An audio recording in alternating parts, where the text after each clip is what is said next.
Alrighty, what's up, everybody? We are back again with the best evening of the week, Monday night, for some little DNF mutiny action here. How you doing tonight, Darth Lugia?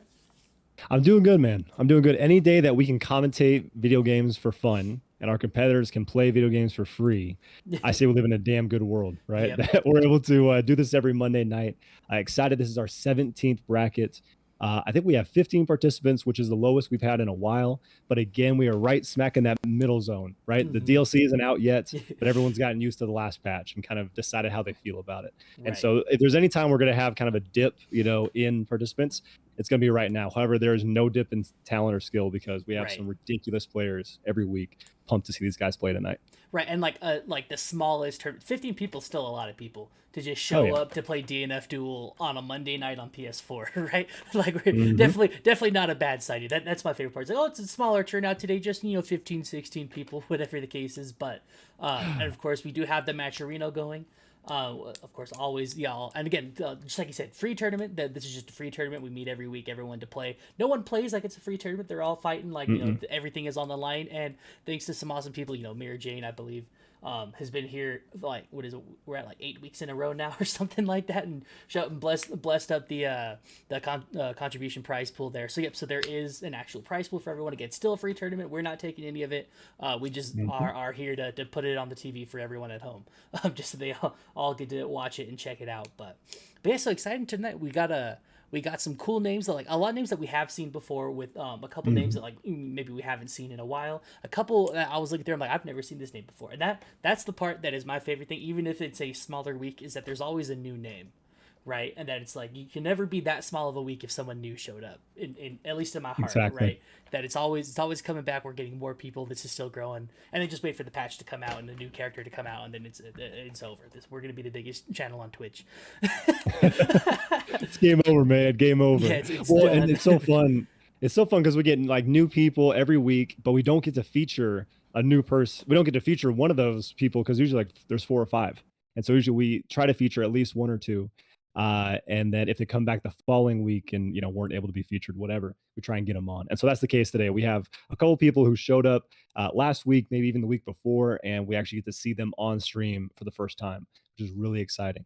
So we're going to get to the match very, very shortly. I'm excited for that. We do have one other quick announcement that I'm going to let Sake make because he's the one who kind of puts all this together. And I'll let him talk about that before we jump into the first set of the night. Yep, for sure. I don't want to take quite too long because we want to just get these matches going too. So just quick announcement: we had talked about it a little bit before, having like our rankings up for the season one of Mutiny. So season one was like everything from when we started back in what was that? Uh, October something around ish. Yeah, September, September, October. October, something like that, right? Mhm. But yeah, so back then, so we've been able to go through and we took all that, all the matchup information, all the tournament information, put it in, and have a full ranking. So it'll show everyone that we're not like 100% on the ranking in there, right? Because it's I wish a power ranking of like your number one, your number two was just the science. We were talking about this earlier. That I wish it was just a science Mhm. of like you are the best and you are the second best. But fighting games are so nuanced that it just doesn't work like that. So the Yep. the site does have a ranking on there. Don't be offended by it. Don't be You can be excited by it. Any good feeling, go for it. But any bad feeling, it's the robots just assigning you a number and it's whatever. But what is on there is the full matchup chart for the whole all of season one. So it's like something like 10 tournaments almost, I think. So Yep. you can see how many times you played each person, how the sets went, if you won all the time, if you played somebody every week and they beat you every time, or if you went back and forth. All that info is on there. So if you see, hey, I have a bad matchup against Striker because I played five Striker players and I don't have a winning matchup against them, or I don't have a winning set count against them. But yeah, so that's all in there. So if you're in the Twitch chat, if you just go in there, and I'll send it in right now too, but if you just do exclamation point ranking, it'll pull up that site there for you. And if you just go there, you can check it out. And again, that's got all the data. You can look around the different ranking systems that are on there. But yeah, I think what the coolest part for it is the part that I'm most excited for everyone to have is that head to head matchup where you get to see how many times you played Mhm. everybody and everything that's going on. Um, but yeah, so again, I talked way longer on that after saying I was going to talk very shortly on that. But we are good to go. We are getting our first match, and yeah, so we've got KevinBitoy and Skills Aplenty coming up. Um, Yep, and I just pinged those guys. yep. They should know that they're ready to get started, and so we're excited to see him play. Kevin Bitoy, Hitman player. We've seen him play a couple of times. Um, I think, well, he's been here a number of times. I don't think that we have seen him that much like recently. I think we got in 1 or 2 matches last week. And Skills Aplenty, they, I believe, signed up last week for the first time. And then now we finally get to see them actually play, which is something I'm very excited to see. They, if I remember right, they play Inquisitor, which is awesome. We do not get a lot of Inquisitors in our tournaments, but every time we see them, usually it's a good freaking time. So can't wait to see this match. Yep, I'm gonna be super excited. I love that there are an Inquisitor player probably with the Crusader lobby icon, but just a little bit of a mix up, but. Sorry, I got a lot of sound coming through on my end. My bad, everybody. I was hearing. I was like, damn, that's Lugia over there just jamming out to the OST of DNF Duel on a Monday evening. You don't know an OST is good until you listen to it at full blast. Right. until the whole neighborhood gets to hear it. But. That's right. Okay, but here we go already. KevinBitoy establishing the pressure in the corner. This is where Hitman excels. Well, this is one of the 2 places where he excels. Is either with his instant overhead, low mix-up, or once he's in Awakening, then he's just a completely different beast altogether. Good combo here in the corner. Now, Inquisitor has the lowest health in the entire game, and it's kind of a crying shame. I mean, I think that offensively the character has some good things that she can do, but I do not think it's worth just how low health how low health she is. She is so fragile, and I think other characters kind of get away with some more mix-up, and they can survive 1 or 2 more hits. And so that is one of the biggest weaknesses of the character. However, Skills Aplenty, they actually joined my lobby a couple weeks ago. We had a good time playing each other. It was a lot of fun seeing kind of the unique Inquisitor play they have. And this is their first time getting a chance to go on offense, and their first time getting a combo here in the corner against Kevin. Yep, and this is the part people actually want to play Inquisitor for, right? Oh, woo. At least for that combo. And once you get that fire wheel set up and the little glue gun spray, whatever, like getting all that going, then that's real fun, for it. But what a run-out throw from Kevin to take game number 1. Yeah, that's something that again I talk about my streams, because that's where I get to play a lot of these players and kind of see their experience and see how much they whoop me or don't whoop me or vice versa, whatever. Right? Like Kevin, his throws got me 100% of the time, and it's because the character has so much that you're like waiting for. The instant jump overhead, right? The long range low, some of their advancing buttons, but running up and throwing will work a lot of the time, because why not take the throw? You know what I mean? Why, and when do you even expect it to happen? Right, and like pressing a button when Hitman just running at you, like that feels so scary, right? Like whether it's a tech button, whatever it is, like I'm just like, oh, I just want to sit here and block. He's gonna run at me. He's gonna do an instant overhead. He's gonna do this or that, and then you just get thrown. You're like, oh, I guess that is also an option that they had. They had that one all along. Ooh, the empty jump low. We'll get a mix-up and a perfect for Kevin. It is tough to fight out of this oppressive pressure that Hitman has, because what do you do? That's what you do right there. One of Inquisitor's best moves, the instant air MS. It is kind of as good of a DP in a certain situations, because you can jump over lows, jump over grabs, and start a combo with it as well. So it's a great move that Inquisitor has. I hope that Skills has a chance to use it a couple more times. Right now, taking a ton of damage here in the corner. Yep, I did think that was her DP for the longest time. Yeah. I didn't know it wasn't. It just functions like one so often. Yeah, as long as she has the time to get off the ground, like it's incredibly difficult to try and stop. Oh, is this gonna be enough? Wow, man, it's so hard. I'm sorry, I'm not rooting for anybody, but I just want to see more Inquisitor play. But the health is just so small. It's so hard to survive more than 2 to 3 combos getting hit by a character like Hitman. But we'll see if Skills Aplenty has an answer. Kevin is up 2-0 in the set as of now. Yeah, we'll see. Yeah, because I think, again, like you said, like the Inquisitor doesn't have all the health. Most people like Inquisitor for all of the, block, string pressure, guard pressure, things like this, right? Getting the oil on, getting all the crazy pain wheel stuff going here. But yeah, Kevin has just done such a great job of just not letting any of that even get started, Like, yeah. You don't have to worry about that crazy block string and your guard pressure if you're just always the one hitting Inquisitor, right? Exactly. It's just a non-factor, but here we go, all right? A little bit cheeky reset. Something else to think about is that Hitman, oh, there he is. The first time we've seen Hitman in Awakening, I think, in this entire set. Uh-oh. Okay, blocks it, but no, gets hit by the followed up. I didn't know if Skills was just not aware, right, that they had the follow-up yet, or just forgot.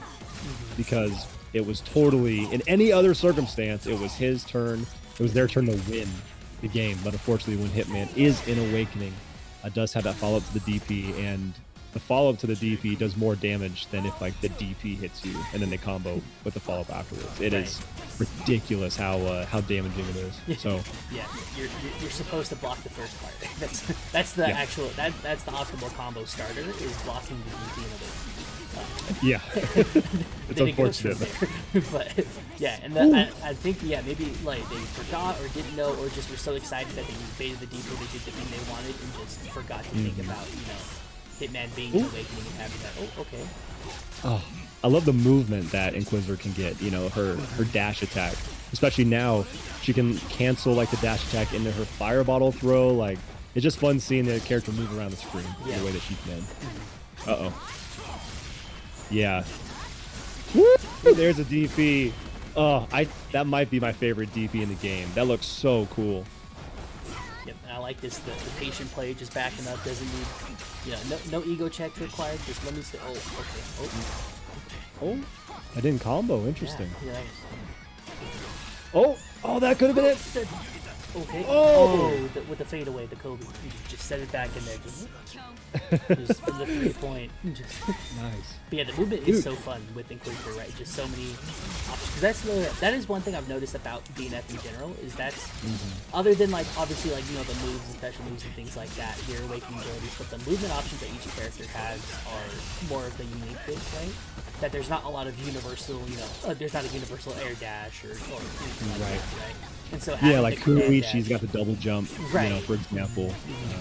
Inquisitor has the multiple, like the dash backward with the fireball, the dash forward, which she just canceled there, but unfortunately, I think if she might have let it rock, that it actually would have hit. Oh, that's a throw. This could be so close to death.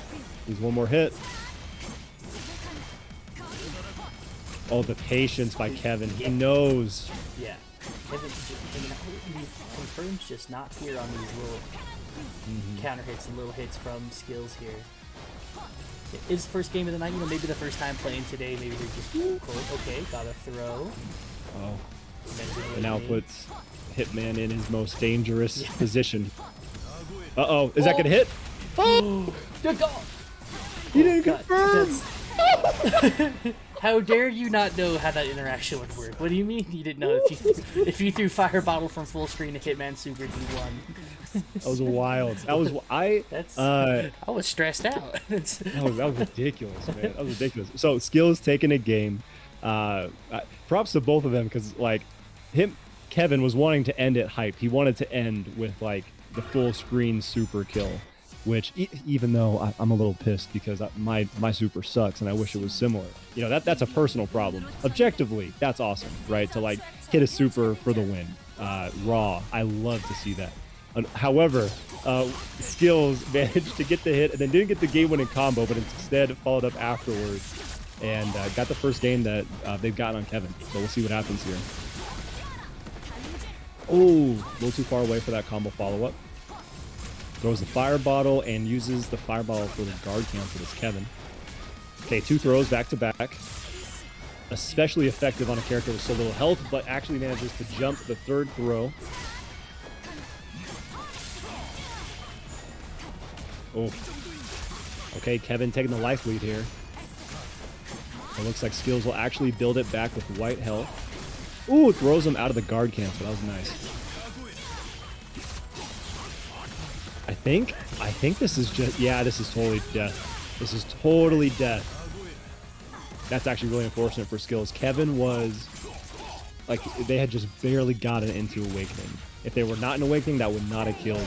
Skills would have had another chance. But, Kevin had just barely low enough health to get that super move and allow him to get those follow-ups he needed to win the round. And now is on set point here.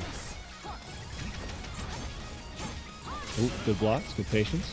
And the fire bottle, but that's one thing that I feel like Skills should definitely be ready for. If you're going to use the fire bottle, you have to be ready to get a full combo every time it hits. You have to make the damage count as much as you possibly can, and Skills so far has let a couple of those slip through their fingers, excuse me. And this might be what loses him the game. Good combo here by Kevin. Ooh, instant block overhead, and then actually hits it but doesn't confirm it into the combo. I think the timing was just slightly off. It's going to be some good damage. Shouldn't be the kill, though. He's going to have one more mix-up and a DP, so I'm not dead yet. Give me one more shot. Uses all of his meter. Yep. No, that was a tough situation. And KevinBitoy comes out 3-1 over Skills of Plenty. But thank you guys both for being here. Skills, his time is not done in the bracket. They will be moving down to losers bracket, and very possible that we might see them again later. But yeah, that is our first set of the night. That's, what is that? Online currency doesn't exist. But feel free to predict who you think will win. Again, every set tonight is first 2-3, and so that's best of 5 is another way to put it. We have Ifrit on the left and Jay the Crow on the right. Now, first time that we have gotten to see Jay the Crow, I believe, here on stream. They have been here a couple of times. I'm excited to feature them. And yeah, Striker. I didn't even know that they played Striker. So I'm curious about this matchup. Enchantress has some decent range, right? Some good zoning tools, as well as just a lot of her buttons that have a surprising range for what you think they would have. And then, yeah, Striker gets in your face, starts the pressure. If she touches you, you are on block or on hit, probably going to the corner. And so might be a difficult situation for Enchantress to get out of if that does happen.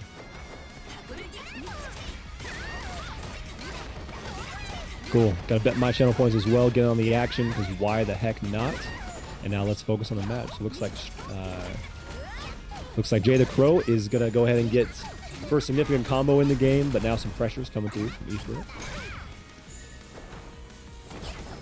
Ooh. Okay. All right, Jay the Crow got a combo all the way over into the corner, but drops it actually. I am seeing a little bit of input lag. I'm not sure if that's coming through to the players. That might be the cause of one or two of the drops. We'll see if it continues. We might have to adjust the lobby or something throughout the night. But for now, Jay the Crow gets that first round.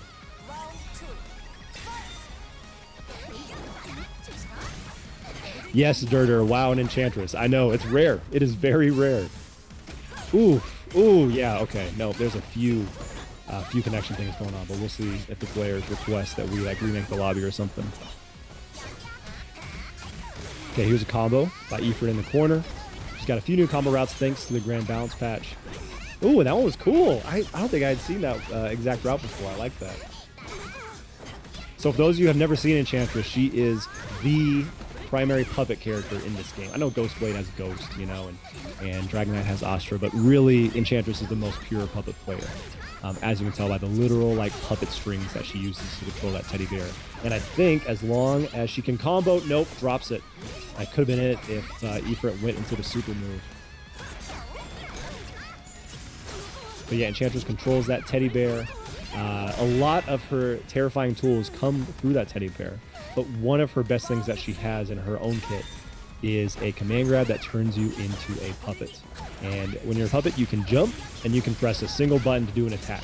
And that is all you can do. And you're essentially almost guaranteed to get hit and get a huge combo once you get hit with that command grab.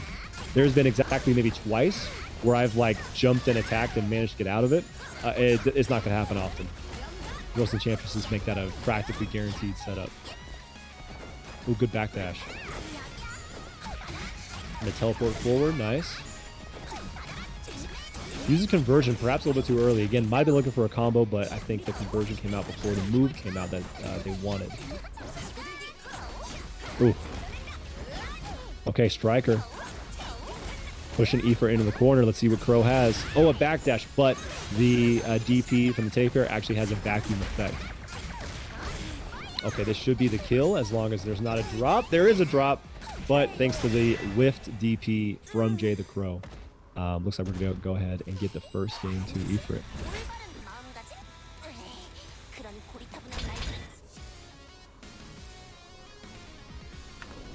Okay, I think everything is caught up now perfectly. We had someone who's like just in the Twitch chat, not in the Discord. I was like, wait. And so I was like, because I looked over the Discord, they're like, I can't find my match. I was like, I just saw that person die.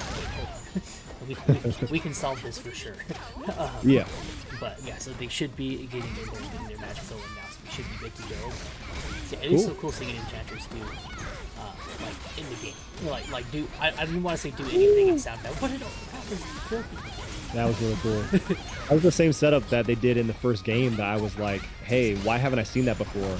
It's only because I don't see this character at all. Right. You know? I think Ifrit joined my most recent open lobby, and you know, we had a good set there. That was a fun time.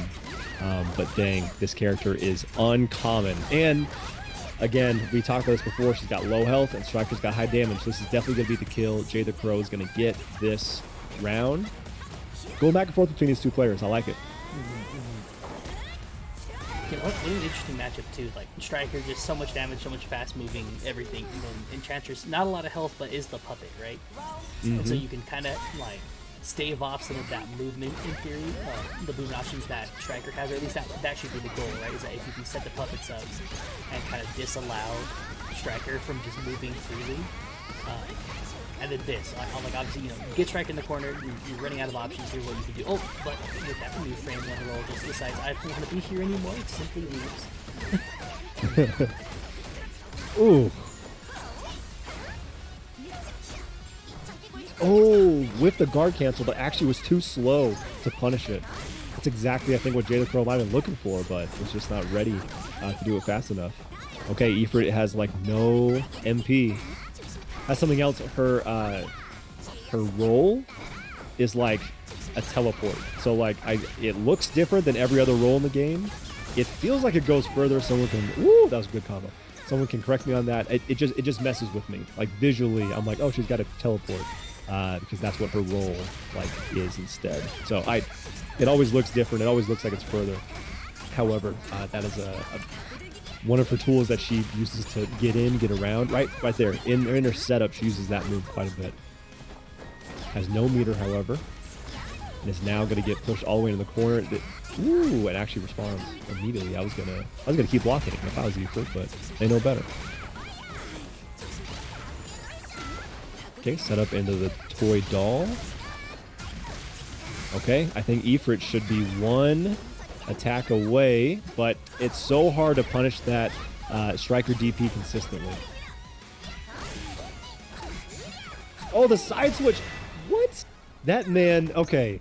Ifrit had the uppercut conversion, side switch combo, and then he dropped the easy part. Like he hit the first hit and then didn't hit the second hit. That's insane. Like, oh yes. I mean, it's all good, but bro. Yep. Wow, that's my favorite. Like you did all the hard stuff, and then you got so excited you missed the easy stuff. But yeah. But hey, that you can train to not getting excited. Getting the hard stuff is very difficult to do. So you know what? You're on the right side. But The seeds attract a new challenger. Round one.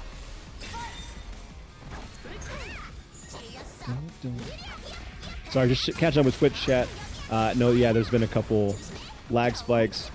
You know, some sort of PS4 version looks bad. It probably doesn't look good as a PC version, but this is usually we don't see lag like this in you know, when we're spectating, when we're watching games. I think there might be a issue connection between the two players, but either way, they're fighting through it. They're going straight forward, and Ifrit is up 2-0. Jay's gonna push him into the corner here. Let's see what happens.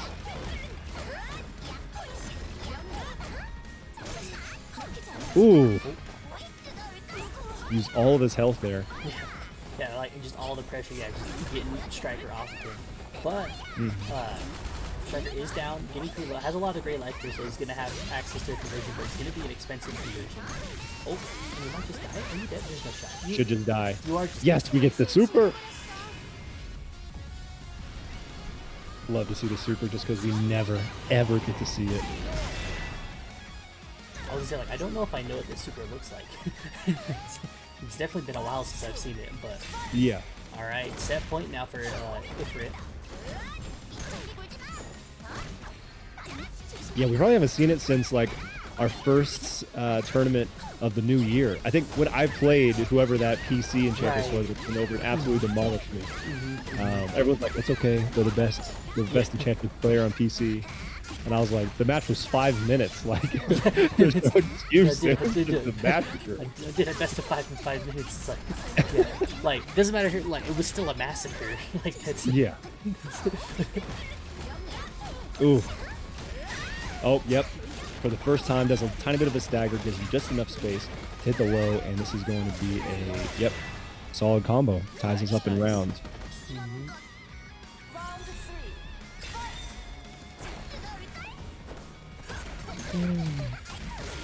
3. Nice. Ooh, whip combo there. Now, yeah, as like the only true puppet character in the game, you know, kind of all of her mechanics are based around the puppet. Some of the combos are just a little more advanced. That's just how it is with puppet characters, you know. And I still think this game is a lot more simple than, let's say, a Guilty Gear puppet character, you know, or something similar to that. But makes it a little tougher to get these combos consistently. Oh, right here, this one's easy. I love this combo. Ooh, ends it early with the guaranteed pressure. I love that. Yep, so much. Yeah, and so if Striker converts here too, they're gonna lose so much, or like lose access to healing all that health back. Okay, good DP too. Ooh, that was nice. That was beautiful. What a mix to take it, and that is Ifrit taking it 3-0 over Jade the Crow. That's Ifrit moving on to play against DaniPhantomPR. Oh, good luck, Ifrit. Yeah. Good luck, my friend. Congrats. And good luck, DaniPhantom. I mean, yeah, you guys both have a hard match ahead of you.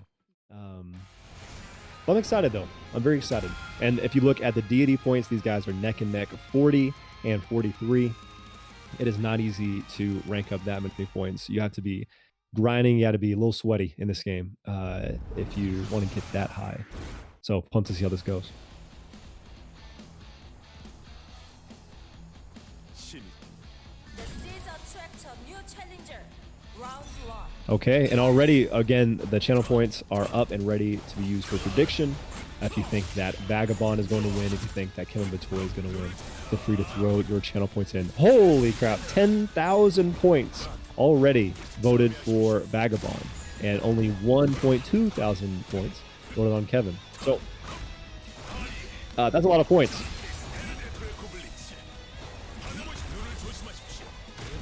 Okay, let me check it out. Yeah, holy cow, 11,000 points already for Vagabond. I did see when I was putting Vagabond's name into our scoreboard there that they've only ever had, so they've had Vagabond and then Vagabond with the W, meaning they made winner side of grand finals.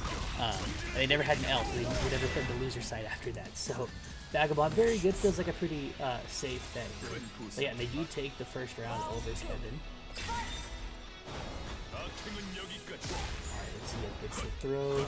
Yeah, some regular pressure here. Yeah, I like the patience, yeah, just kind of standing at the range where you can send out the spear, the fireball, or just start swinging his hammer, just kind of occupy space. But Fate of a guard Tensu is going to get a big combo. Nothing going to be quite enough to do it here. Not a lot of resources yet, not really doing anything. Able to set up the buff state here. Yeah, catches the roll through with the 2 AA, and that is Vagabond taking game 1. Nice. Nice, good stuff. Yeah, I mean, it's difficult to fight this level of Crusader, man. Like, ridiculous player is Vagabond. You know, has definitely fought some fantastic players to win. It's never been, I'd say, an easy route. Had to play, you know, had to play against Dysphoria last week, and Dysphoria plays Launcher. That's not a good matchup for Launcher. Dysphoria still brought it to like a 2-3.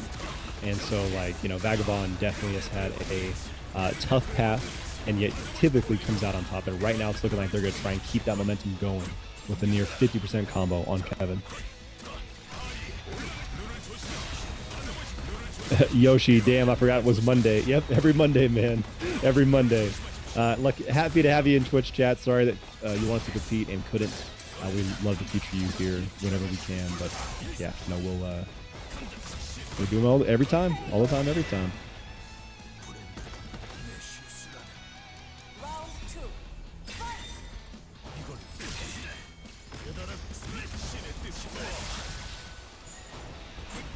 Ooh. Goes out the projectile, does Vagabond. Does it one more time. And yep, ducks underneath it, does Kevin. That is a good answer.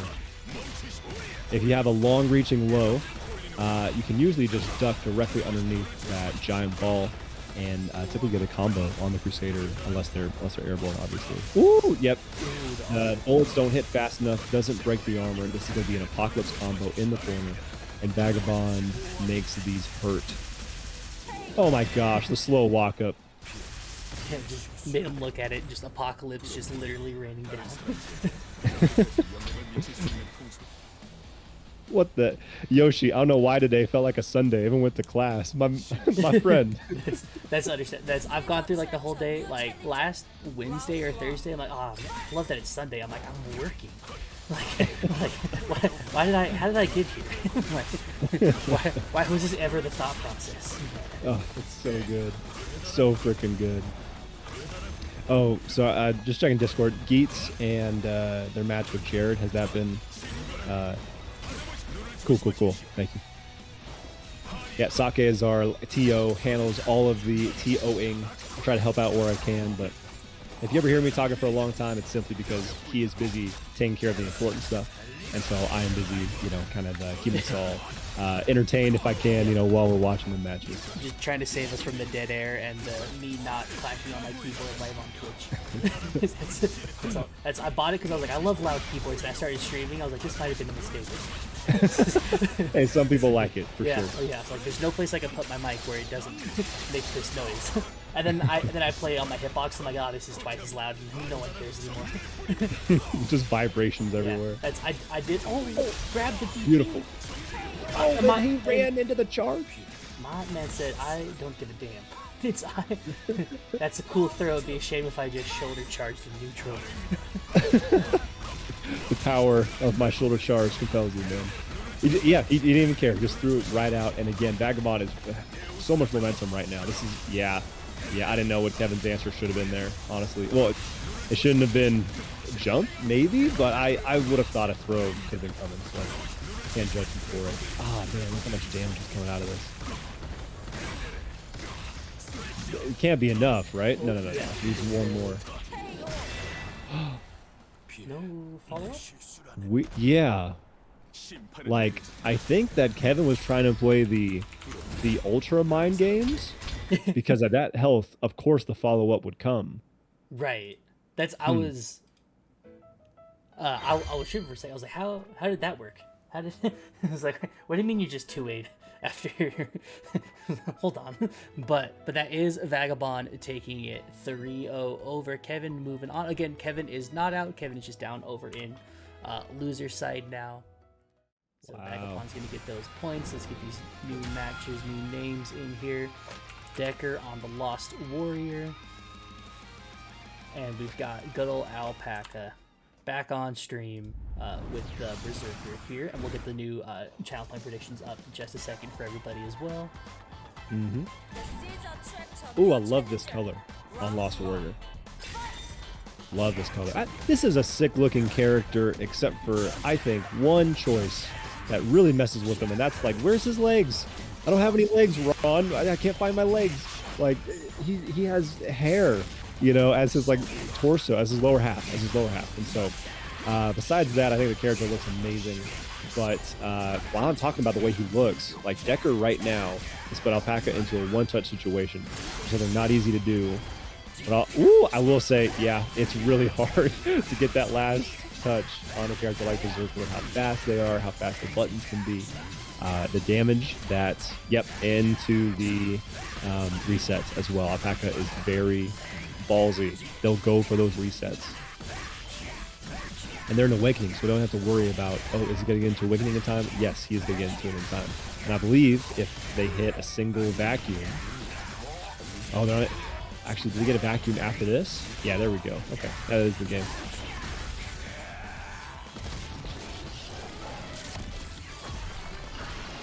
Dang, man. Absolutely wild. So, both these players very good. We saw Decker go ham for the first, 15 seconds. Hit 2, maybe 3 combos and managed to get Alpaca down to a single touch. and then Decker got hit twice, and that was it. That was game over. Ooh, but look at this. Flying around all over the place. I like this. Sets up 3 of his charges on the Alpaca. If he gets 5 charges, he does get to activate a time stop. Oh, and I think this is game? No, he drops the combo and gets the throw afterwards. Ends it off with a perfect KO nonetheless.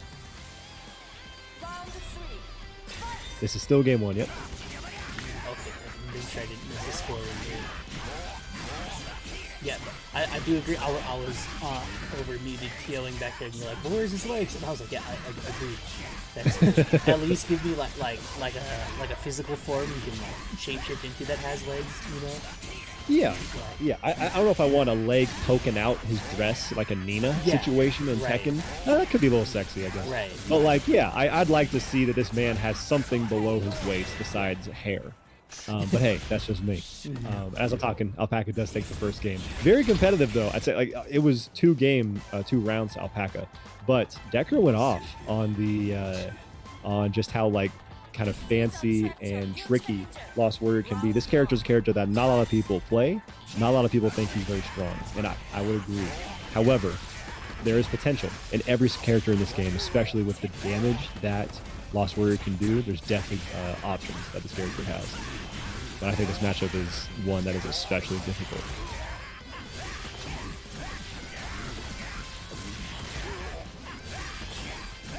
Ooh. Because, yeah, he also doesn't have a DP. He has a parry. Ooh, there's a DP on the side of Alpaca. Oh, no! He almost got through that, too. I think if he would have hit that, he might have actually got the win. Because he probably could have comboed into a super attack. Oh! This is game. Respect. Decker able to backdash the vacuum, and they'll go directly into his full screen hit grab.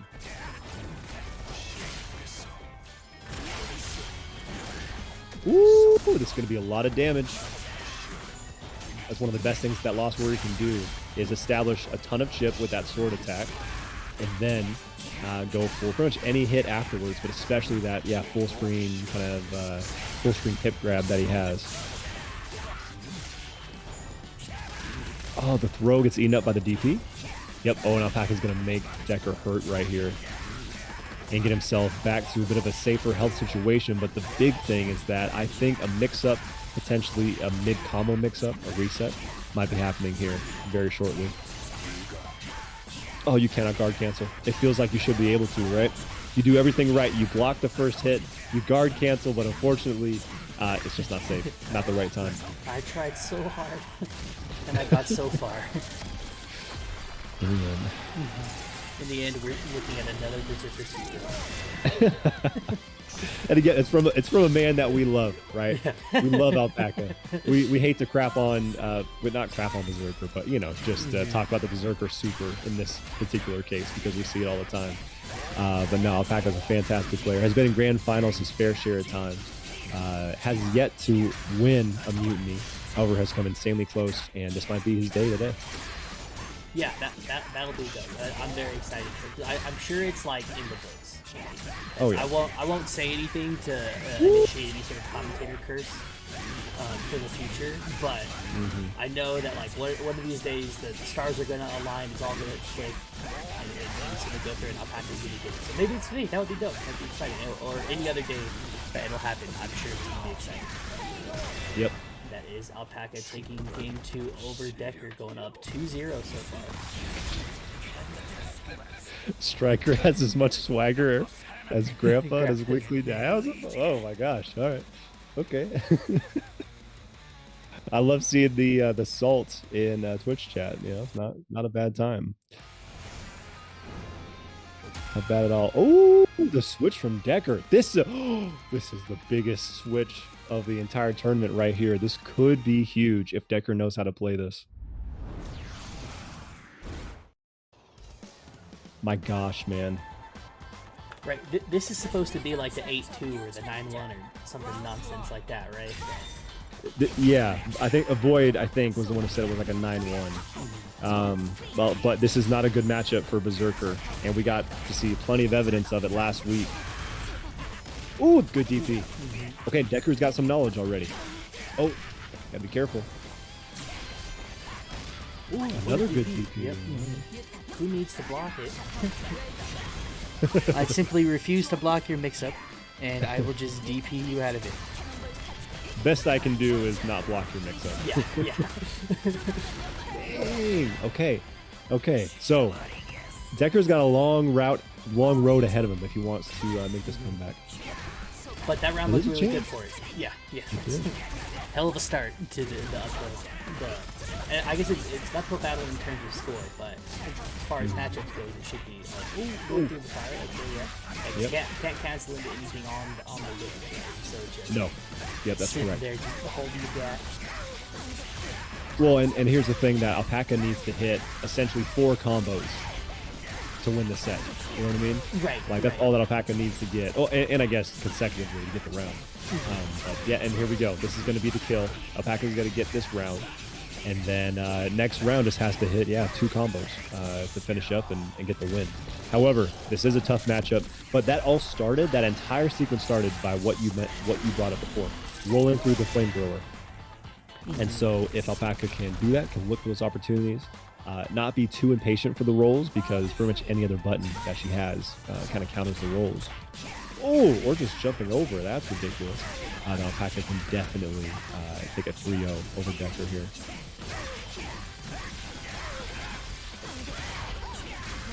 Alright, good little combo going through it. See if Decker. Okay, yeah, I like the roll. Yeah, just get. Oh, no. She did a roll and 2 backdashes, and she still couldn't escape the vacuum. There's no getting away. No getting away. That vacuum is the one from the Brave Little Toaster.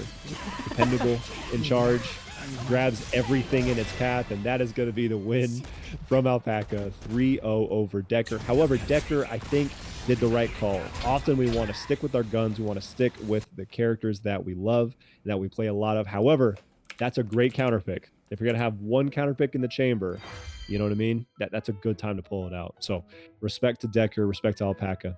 Alpaca is moving forward on winner's side. And Tensu? We have a Swift Master here? When did you get here? Hold on. Holy crap. All right. And let's see how they've done so far. They've been doing pretty good so far. I think it's like all 3-0s and 3-1s. Yeah, they beat Clivis 3-1, and then Dr. Lane 3-0. And that's after Dr. Lane beat Coffee. So, yeah, that wasn't a walkthrough, because Coffee's a great player, Clivis is a great player. So, yeah, great route to get here. We'll see how they fare against Vagabond. Yep, and those channel point predictions are live for everyone as well. They can get in there. Who do you think is going to take it between Tensu Kawakab and Vagabond? At least Tensu Kawakab is their name on our Discord, so that's my thinking. Yeah. Oh, the Sleepy Boy man. Woo!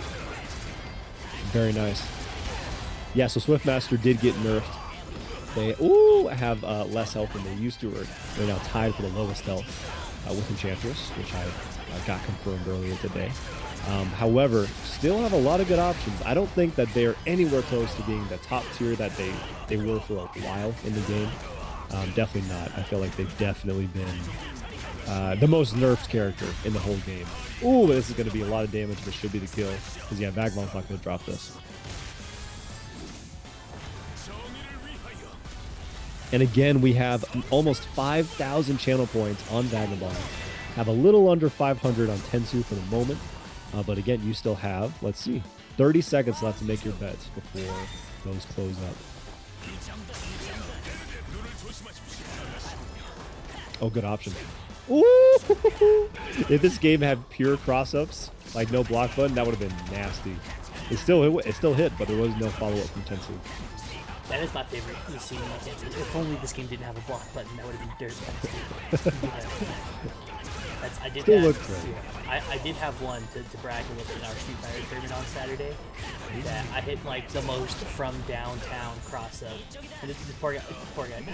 I play Street Fighter a lot more than the person I was playing up against. And so I'm like, okay, like I'm gonna use like my character. I've never played that character in a tournament before. But so I was like, oh, let me test it out here. And then I just did that like, I'm sorry. Yeah, there's no shot you would have known that. But.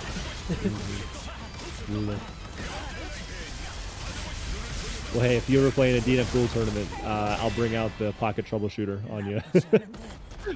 I've never seen the character except for like once. Oh no, that's I did like Smash tournament. yeah, I did like 4 of this combo trials. And I was like, I don't know what to do. I don't know what this. I'm reading the moves. And I don't know how this character works. Yo, All right, first game going to Vagabond, and already Tensu is going to character select. So I'm curious, they're taking a second, or if they are actually going to do a counter pick. Yeah, I wonder. Yeah, because I haven't seen him play before, so I don't know if Swiftmaster was the counter pick. Maybe they have a main, or Swiftmaster's always been the main, or what the setup is. But Durder, the most nerfs, Swift was the only one that actually got nerfed. So I'm not wrong. So thank you for agreeing. Yes. But yes, no, there were. I feel like there were other like adjustments that were made, where other characters got buffed or where other just general tools got buffed. For example, the frame 1 roll, that universal change definitely affected some characters more than it affected others. There's some characters who really rely on, keeping in the corner, rely on small gaps, but not like too big of gaps. And now, yeah, I think Ranger was one of them where like rolling on his stuff is quite a bit easier than it used to be. Grappler, right? Like obviously Grappler grabs you, but he's got very slow buttons. And so like rolling on his stuff, if he actually goes for regular buttons, is also much easier. So but yeah, Swiftmaster was one where like was kind of the best character in the game for a long time and then got nerfed. I did not see Tensu press anything at the beginning of the round, which is very weird for a Swiftmaster. And now is getting comboed and still has not pressed anything. Okay, so we might give it just a second. Looks like they're moving around now. And okay, they're being honorable. They waited for the stun state to leave from Crusader. I like that. And then start their combo afterwards. So now it looks like we're all set. Unfortunate circumstance, but Vagabond waited as well as Tensu, so I appreciate their chivalry. I mean, Vagabond got a lot of damage in before, but it wasn't clear, right? It wasn't clear until about halfway through, so.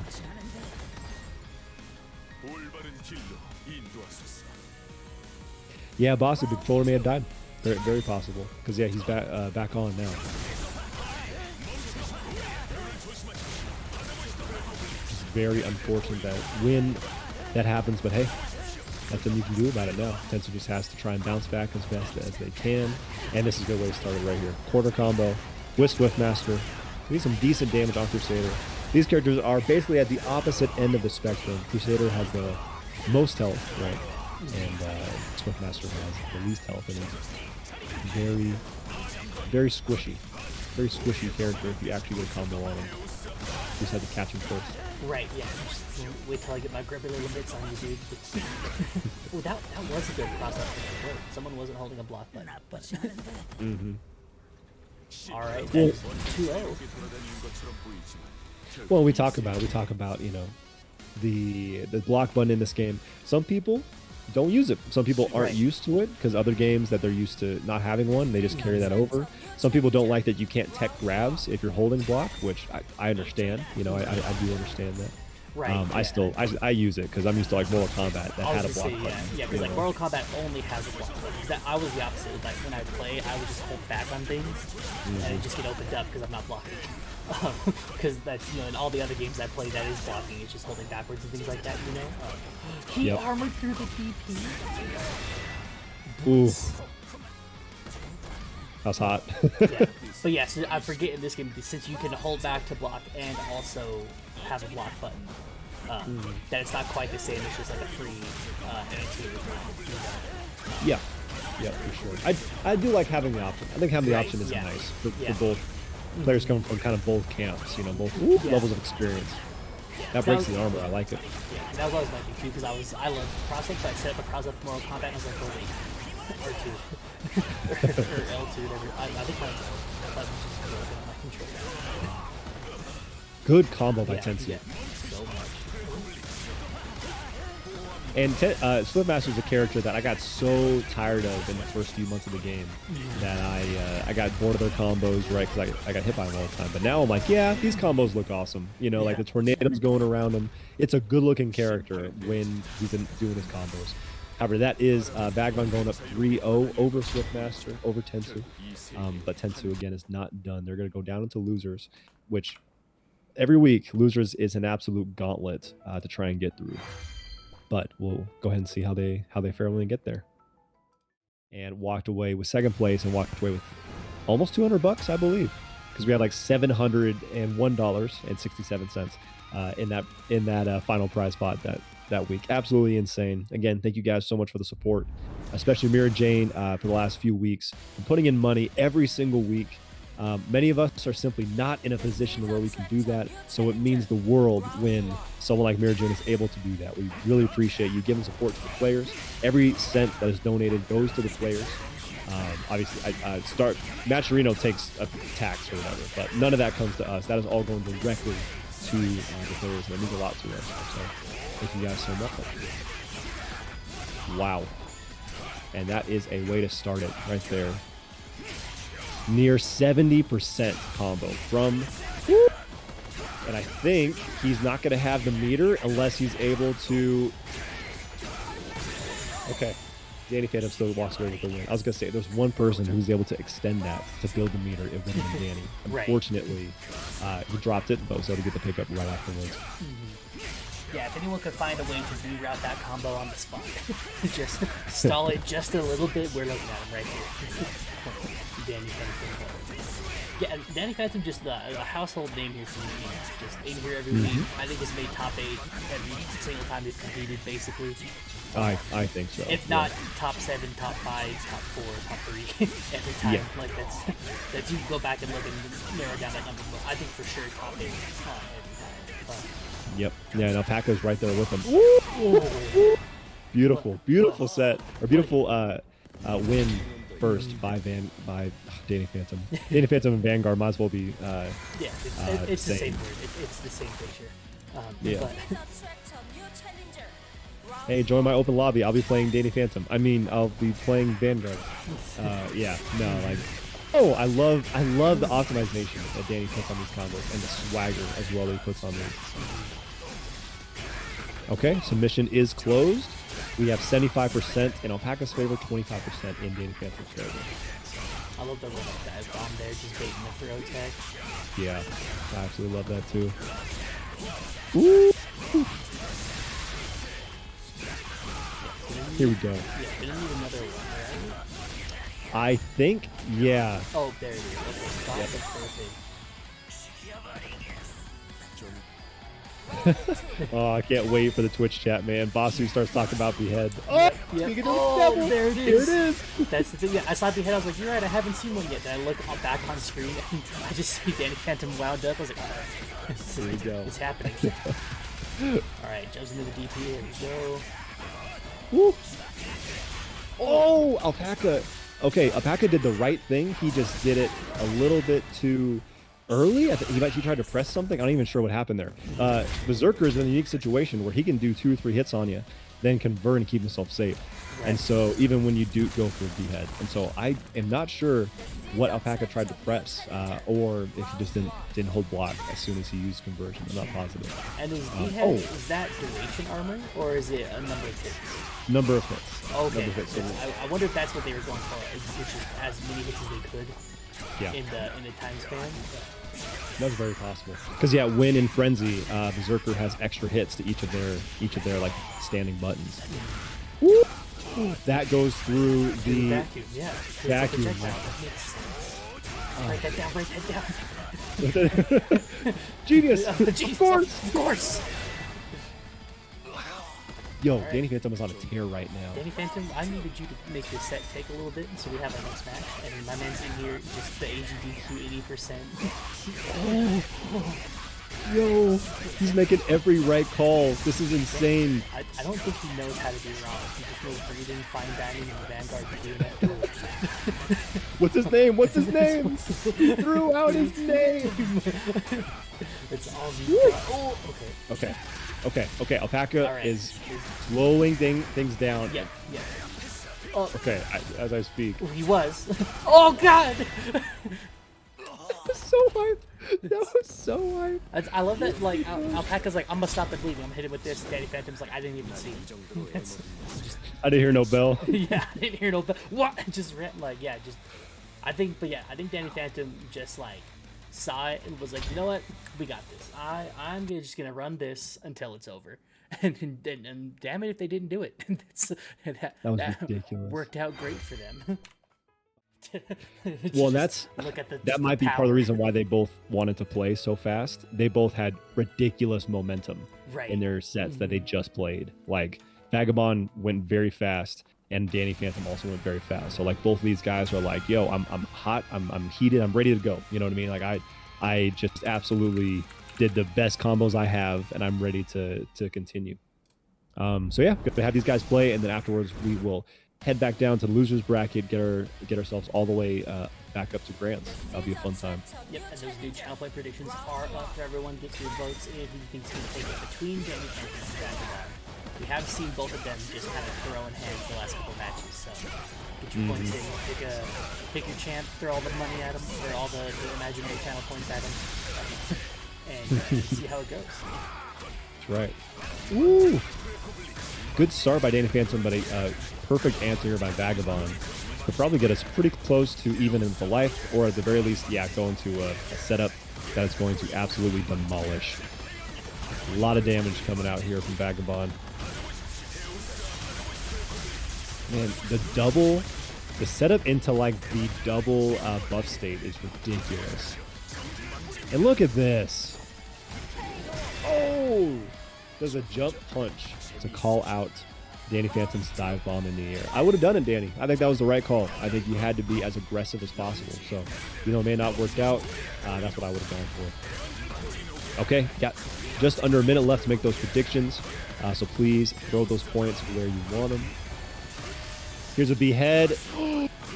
Oh my gosh, that was a behead that was gonna hit a parry, and then the parry got, and then the behead got converted into another behead that still didn't go through the armor. Oh, someone's got to clip that. Sorry, that was ridiculous. That was insane. Oh my gosh.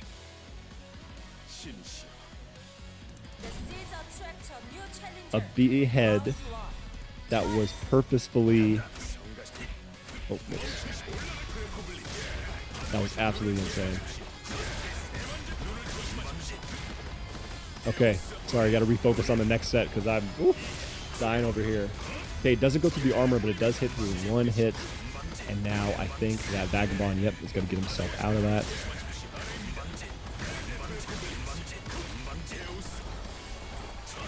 Ooh.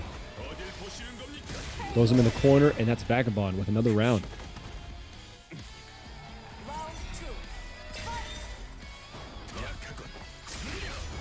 Okay, throws the spear, but it gets blocked by DaniPhantom.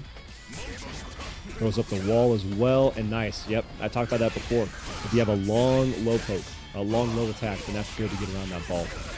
Okay, DaniPhantom will establish some damage here in the corner. Cool.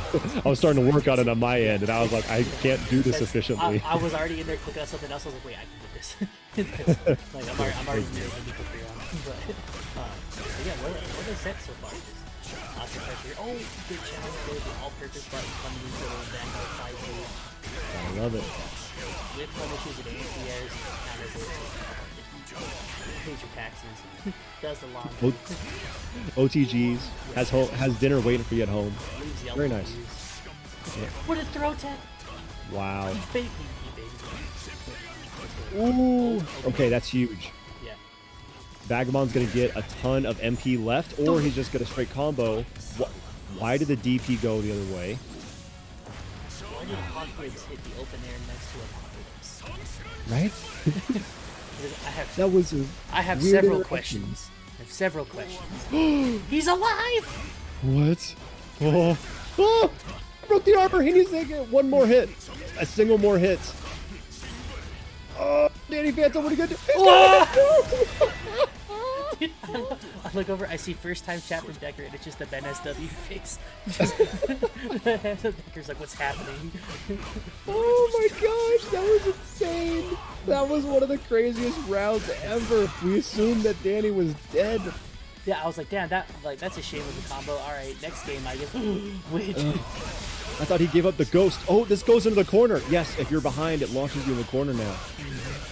And Danny Phantom was ready for the full follow-up. That's beautiful. Oh, he's going to make Crusader give up the ghost here. I was gonna say I did appreciate the ghost.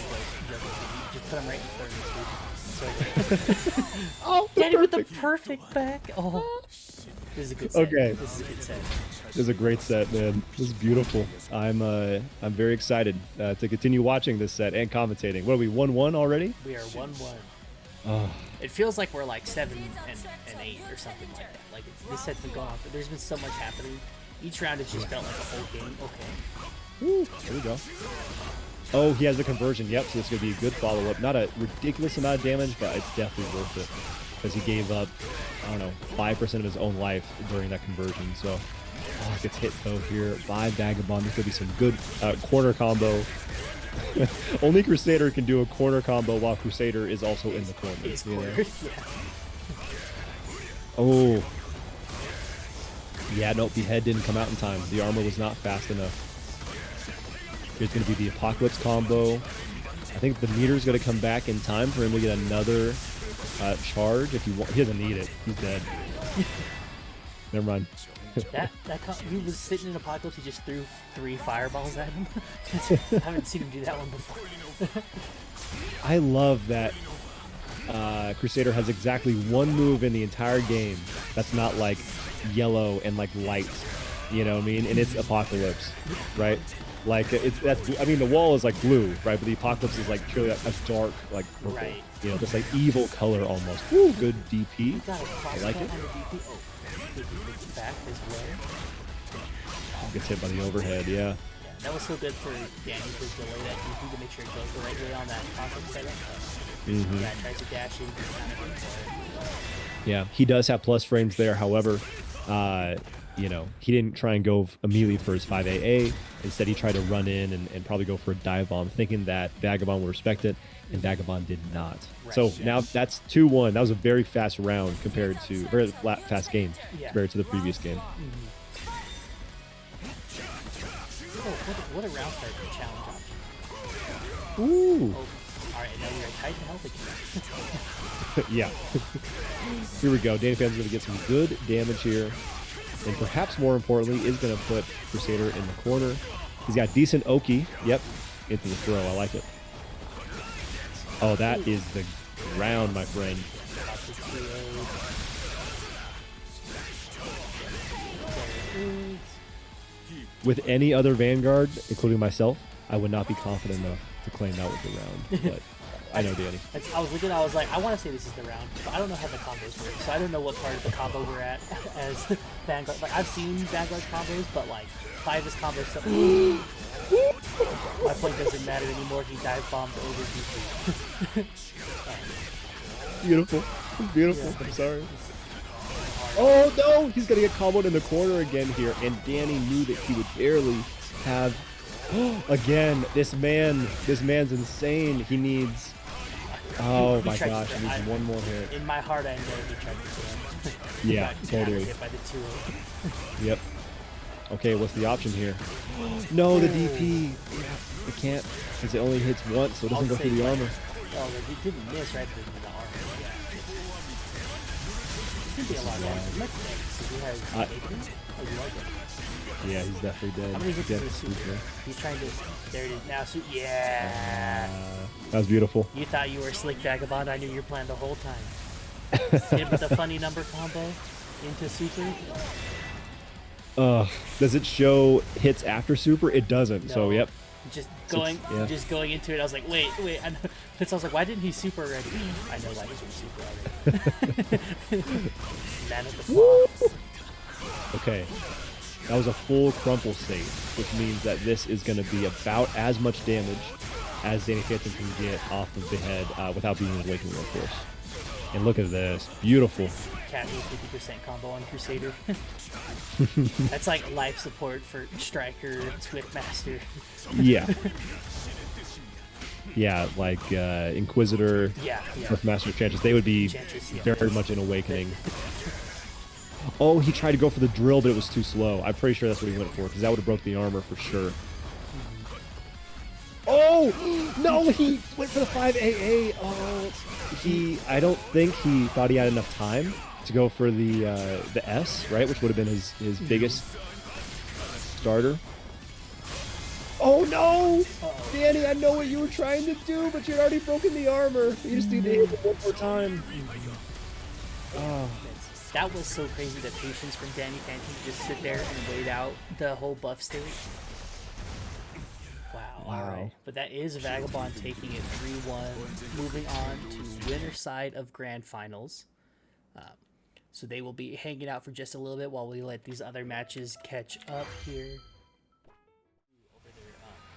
Last opponent, Z Creative there. Let me get their names fixed.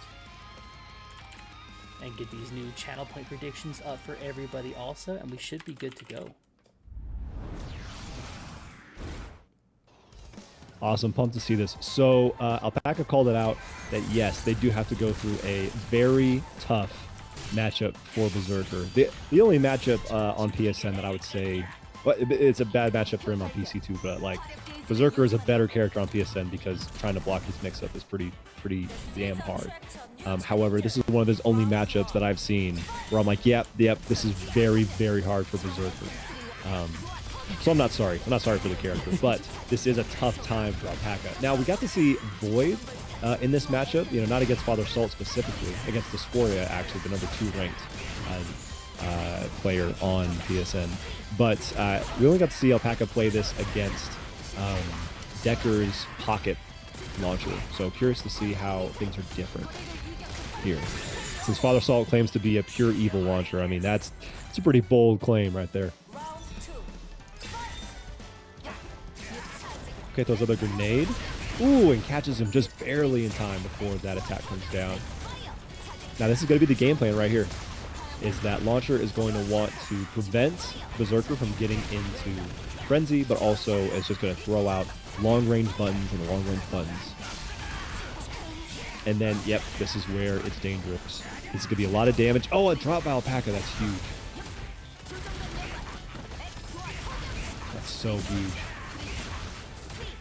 Now, something in a matchup like this, if you get a hit like that and you drop it, that's a huge blow, right? Like to your mentality, because you only have so many opportunities to get big combos like that. And if you get an opportunity, that could have set him up into a mix-up opportunity like that. It honestly is just a tough pill to swallow. However, Alpaca is very strong-willed mentally, right? Has played a lot of games in our tournaments and definitely has the opportunity to come back from that situation. Yeah, I think Alpaca, one of the better methods that at least I've seen, like, because I've interacted with Alpaca a lot, right, on commentary and everything like that. Yep. And they're just always down, like, to commentate and then just, like, get off the mic into the arcade cabinet and just play the next set. Yeah. And then win or lose, able to just get back on the mic again and just no worries. Like, nothing. No problem for it. So yeah, definitely has the mental, but yeah, this is going to be a rough. This is definitely a fun matchup for Berserker. Yeah. So having a spot where you got in and then weren't able to, you know, win the round or take advantage off of that is going to be, you're only going to get so many of those chances against a launcher, right? Yeah, for sure. And so, oh, like this one right here. Yep, the grenade I think was eaten up before he got in, so you don't have to worry about the kind of mini combo breaker that we talked about. Ooh, that was a beautiful situation from Alpaca. Unfortunately, not able to pick up the combo afterwards, and is now stuck into the corner once again.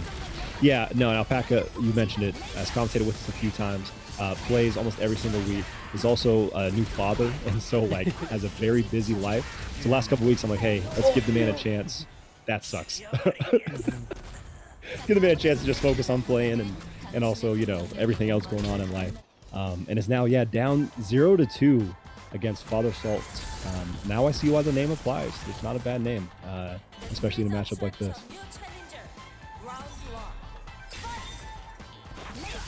Ooh, the air laser, I like it. And I'll say this too about Father Salt. Definitely a practice launcher here. Deity 100. Difficult to get to, and Deity at all, let alone top 100 in the game, 101, I guess. Oliver right now is just absolutely doing a showcase on why this matchup is so bad for Berserker. That's going to be perfect KO and goes up to set point.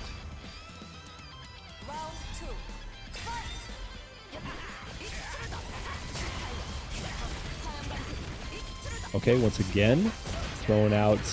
Launcher is launching. There's no surprises there. Has Nuke coming in. Yeah, this is what do as the attitude player do? Oh, Tough okay. time. That was cool. That was cool. Yeah, so I mean, I mentioned it before. Like when you drop it, it's mentally hard, but also since you get so few opportunities, I feel like there's so much more pressure to make the most of those opportunities. So it's easier to drop, and that's what's happening here for Alpaca, I think. Like definitely making more drops than I've ever seen them make. However, this should still be the kill here because yeah, no, there's no way that he's gonna drop this now. We've seen him do this combo a million times. Yeah. That's gonna be it. Nice, ties up and around. Yeah, I was able to get it with the classic Alpaca cheeky little reset in the middle there. It was like 2 or 3 hits, and then like reset somewhere there in the middle, and then just killed the launcher. But yeah, but that's what you'll have to do in the matchup, right? Is just worm your way in however you can through all the projectiles, get through everything. Yeah. So even with the faster roll, yeah, launcher just always ready with that. I think it's the 5 AA, right? The little double gunshot, or is it the 2? Yeah. Yeah, 5 AA. She's done both, like 2A directly into 5 AA, but yeah, because the 2A just goes low first, and then the 5A goes up. But yeah, that one is so good to get around rolls. However, again, Alpaca making this combo as meaningful as possible. Going to be a good mix-up situation. Oh, the roll is actually called out by Alpaca. That's huge. This is going to be the game. Yeah, just a couple more hits here. Yeah, we stand with the vacuum over here, right? Yeah, there it is. Into super. All right, Alpaca on the board.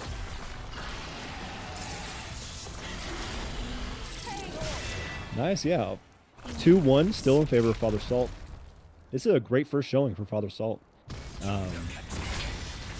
Because yeah, no, first time that we've actually got to see them here in bracket. Yeah. And doing very well. Again, this is a great matchup. However, they played a lot of people to get to this point. And so it's not like they, played this matchup the entire time. Father Salt had to beat Dr. Lame. They had to beat Kevin, which is a huge match. Had to beat Jay the Crow as well. So far, only lost 2-3 to Danny Phantom. So that's wild. Taking any games at Danny Phantom is ridiculous. And so, like, yeah, you should be very proud of making this far and getting the fight Alpaca right now, and they're putting up a very competitive fight with each other. I'll put just the full screen. I'm just let me get in there. Get it coming. Well, and that's the thing. Berserker's so used to being able to access Frenzy kind of whenever they want, and you can't do it in this matchup. Like, there's just going to be projectiles coming your way most of the time. That's a nice roll, though. I like that. Oh, the active frames disappeared on the DP. That's why the flamethrower hit. That was actually really cool. Yeah. Yeah, and it seems like from this matchup, it's not that Berserker struggles with projectiles. Berserker just struggles when they don't have, like, free realm to do, And so Launcher solves that with the projectiles, effectively, by, just occupying space with active hitboxes. Yeah, so when Berserkers don't have the freedom to, run in or do their, they have very fast normals, very fast run speed, rock speed, very fast everything. But if you're full screen and can't press any of them without getting counter hit, then you don't have that, effectively. Right? It's not a real option for you. And so if you take away, I guess I've boiled it down and I realize my point is now if you take away all the good things about Berserker, they're bad.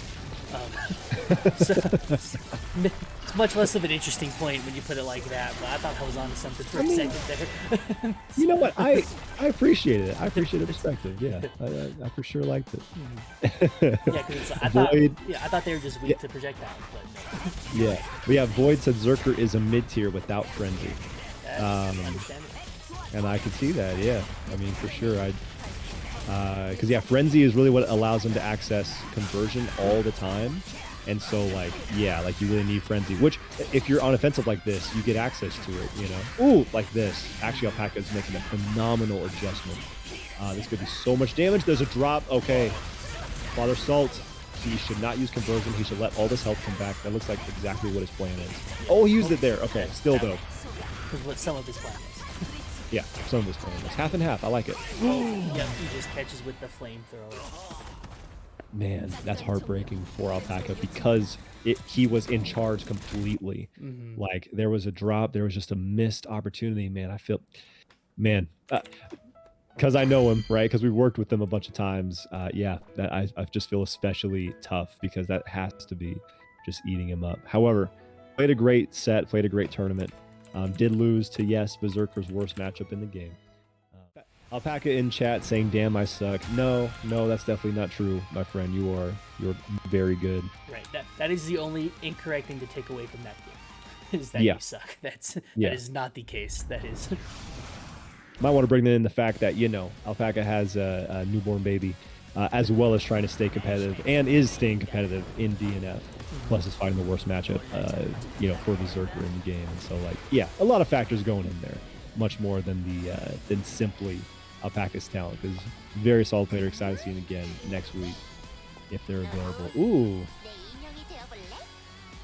I actually let all the intros rock. I really appreciate that. That's something that's really underrated in fighting games, is watching the full and complete intros. All right. So, and I don't know where to predict. Yeah, Mr. DNF man. What is his matchup? It's with Master Enchantress. I have no godly clue. That's how it's like. Let me just put you on the spot. Tell me how this one goes. What is normal? What the hell? How is he over there? So I feel like Enchantress should actually be pretty... I'm saying this as Enchantress is winning, so I might be taking in information right now.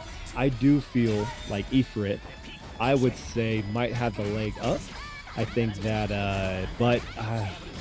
yeah, I would give it to Ifrit. I'd give it to Enchantress just barely, just because I do think that they have a handful of tools that might deal with Swiftmaster at full screen and mid-range better than a few other characters.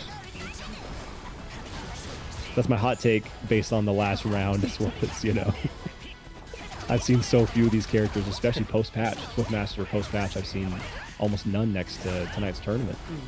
Yeah, I just saw, we let both the intros rock and be like, yeah, the intros, I was like, wait, I just realized this is Swiftmaster versus Enchantress. I've got no idea how this goes. Ooh, here we go. Papa Street is tech. Yo, I need to get on that.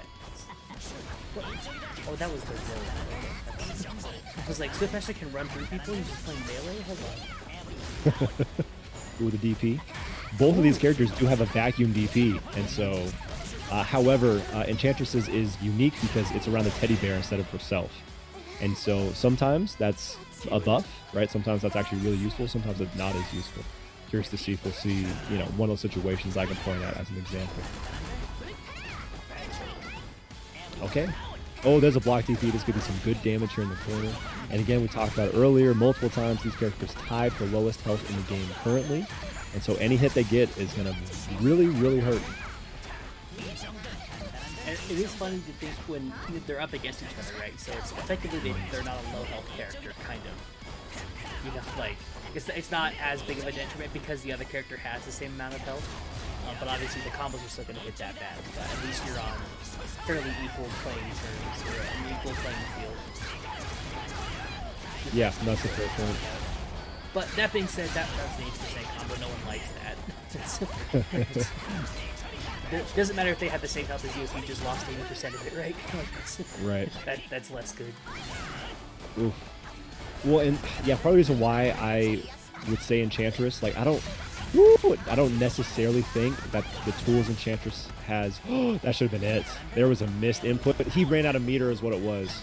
He ran out of meter. That is actually kind of heartbreaking for Ifrit. He still has a chance here, but that was the game. Oh, a grab could win here. Oh, the guard cancel. It actually blocks the full screen Thorns. I forget she has that all the time, so it gets me pretty much at the end of every round. No! No, that was another drop by Ifrit that would have won the game.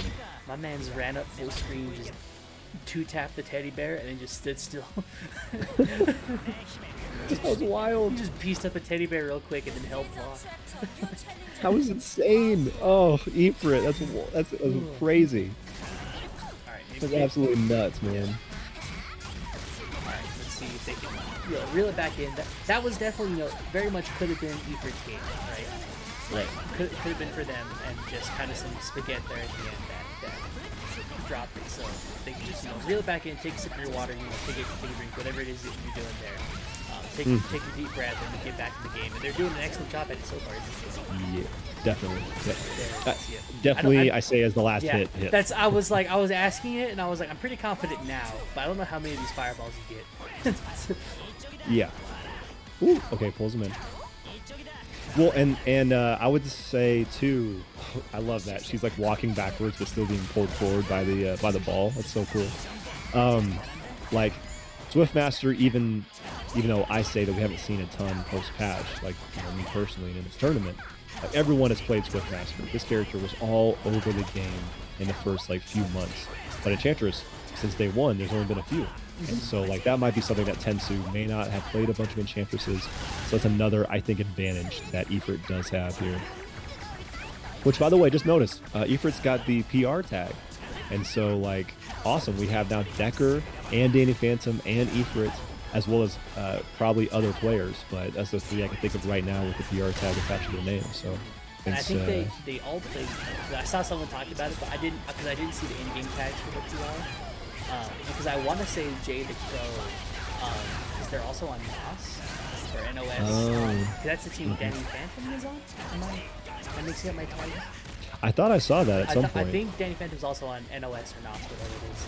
I'm not sure if it's like set NOS, but maybe it's NOS. But regardless, I saw the Titans like, so I think they all were in the same, like all on the same side of the bracket, and so they were playing each other the whole time. But yeah, Puerto Rico in the house, 100%. Yeah, let's go. That's your fault for being 20% of the tournament. Thank you. Oh no! No, he dropped. Wait. Oh, that's so hard. That's so difficult. And I don't want to attribute, I do not want to attribute every, drop to like there being a connection issue. Because I don't think that's the case. There was a tiny bit of lag spike on that particular combo, but I think it was good distance before the super came out. But I mean, we have players from all over the world that have come here: Jamaica, Puerto Rico. I don't know we've had many, if any, UK, maybe one or two, but like, we have a decent amount of representation here in the tourney. And so we are going to have people from a few different regions. And so there could be some connection issues. However, things have looked very good. Yeah, it looked like the normal before the super didn't hit, because it was that room that has multiple hits. Yep. And it only hit once under the super didn't hit, so I think it was just like a super effective hit. I think you're right. After that normal, so. But but could also do like beamers or something like that, right? They've been playing a lot of games tonight, maybe they're just fatigued. Especially, being on loser side, because I think both of Tensu came in loser side from winner side today, so not as many matches, but Ifrit's been a loser side for a little bit now, so has played more games than almost anyone else in the bracket so far. Just for the sake of being on loser side. Oh, the DP. Okay. Speaking of, I think Tensu had a chance to combo into a super, and because of the low health, it may have killed. Oh, and that's okay. That was his DP. I don't know if you knew this, since we've never seen him. I was like, well, hold on. Wait, that looked like a combo off the DP. You could do that? Yeah. So that was his biggest buff post-patch. Was that one of his biggest buffs post-patch? I'd say pretty confidently that was the biggest thing, I think. Was in Awakening, he can now combo after his DP. Okay, I was like, please tell me it's in Awakening. But. Yes, it's Awakening only. So now Hitman and him can do that. Striker can do it, at all times. Yeah. But like, it's pretty big. It's a pretty big deal. Good combo here by Ifrit. Good teleport forward. Okay, this is gonna be. Okay. Oh, the no. What a punish! I love when things like that just happen. Like, I'm gonna throw a fireball here. I'm gonna do this move here. It's like, haha, it's finished. Yes. Oh, I forgot. Yeah, Troubleshooter in Awakening as well. Can do Get on Fire after his DP, which is his giant gunshot. Yeah. So thanks for reminding me, Derber. Alright, Tensu is up so far, 2-0 in the set. And again, there's been almost every round has come down to like a last hit scenario, right? Yeah. And so I think that it's always gone so far in the way of Tensu here, with the the 2-0 storyline, but definitely not out of the realm of possibilities up for reverse 3-0 or for just a 2-1, a 2-2, or a 3-1, 3-2, whatever it is. I definitely think Ifrit has the ability to get in here. Just maybe just kind of needs to clutch up in some of those situations and just close it out. Yeah, no, I think with rounds, typically they've been going back and forth with rounds. But yeah, Tensu's been able to, face that pressure and come out on top every time. But Ifrit is up around right now. They are down in health, but that DP is going to help out a little bit. I guess send out the toy as well. Ooh, yeah, no, that goes through everything. There's a solid option from Tensu. That's a drop. I think that could have hit and that could have killed if it did hit.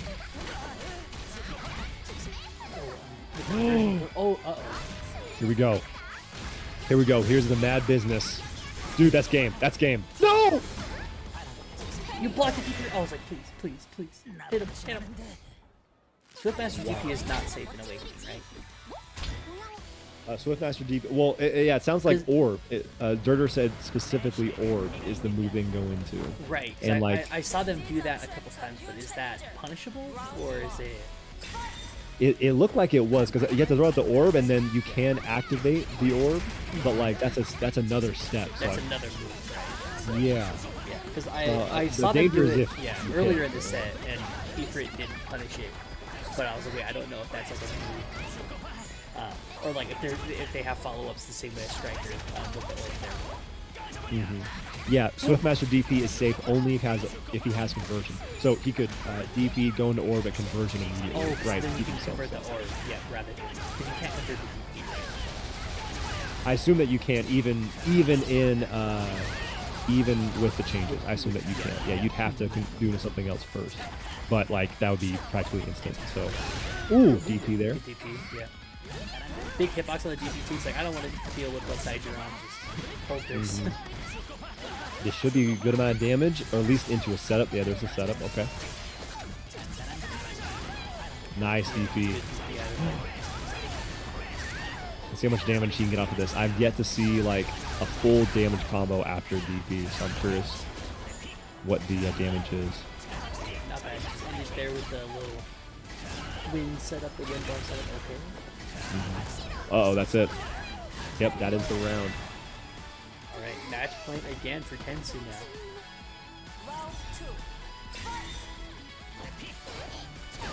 Dang, very, very cool.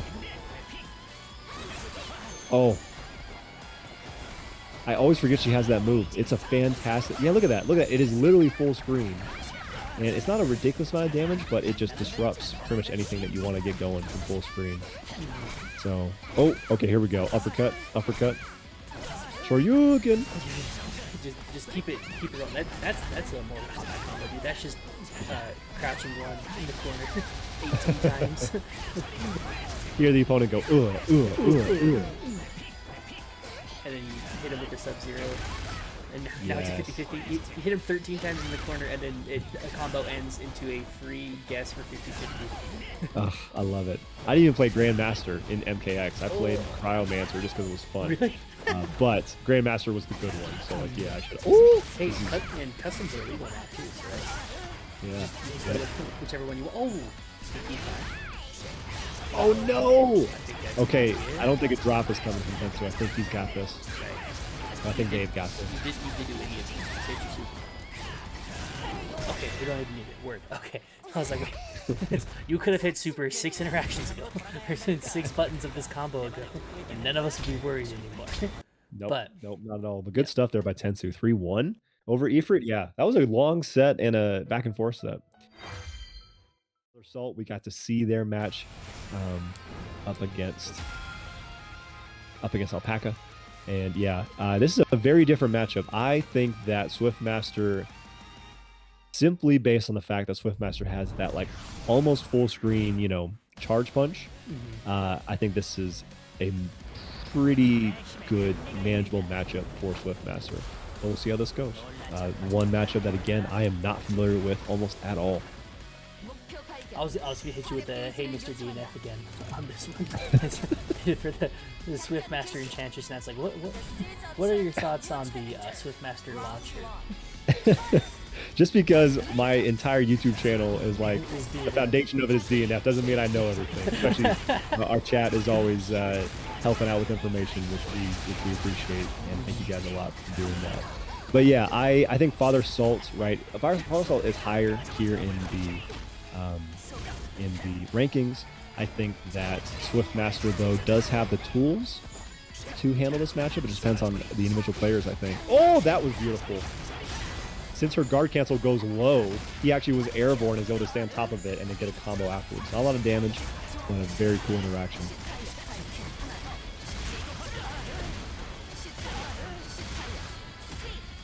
Okay. Here comes the nuke. Yep. Into the throw combo. Into super. Are you dead, right? Because you're Swift. Yep, 100%. Ifrit, first online tourney, had a good run. Dude, so happy. So happy that you were able to do your first one here.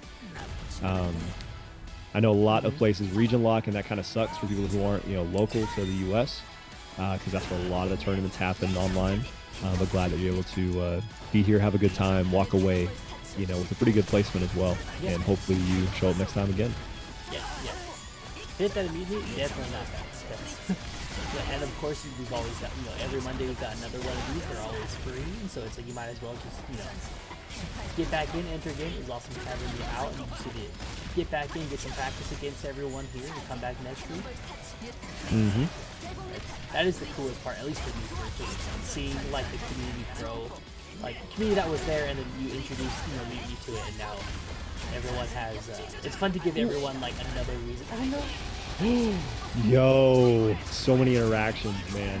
Well, yeah, we talk about it every week of like coming from, I did some YouTube videos, I did some streams, people joined them, we had a good time playing, and then approaching you, and then having your TO experience really help out with us getting this tournament off the ground, and then all the players just showing up and showing why they love this game and that they've been practicing for nonstop.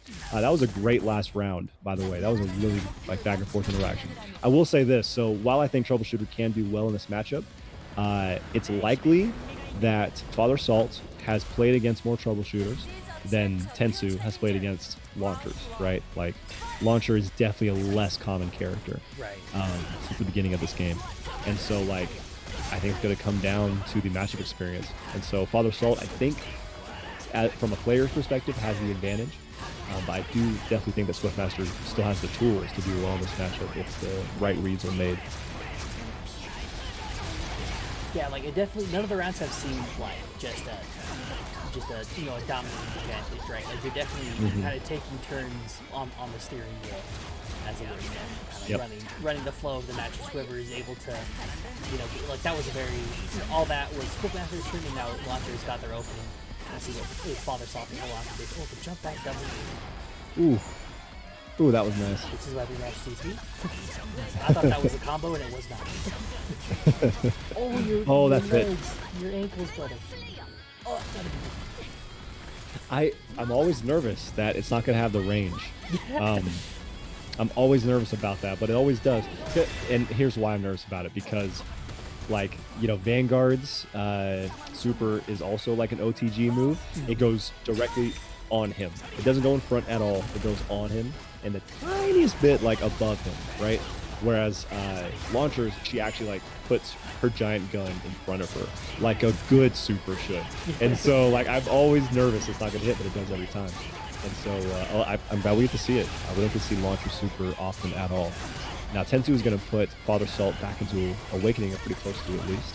So it's gonna get pushed all the way into the other corner by the end of this combo. Yep. Yeah, couldn't quite get up high enough over that launcher fireball there, but.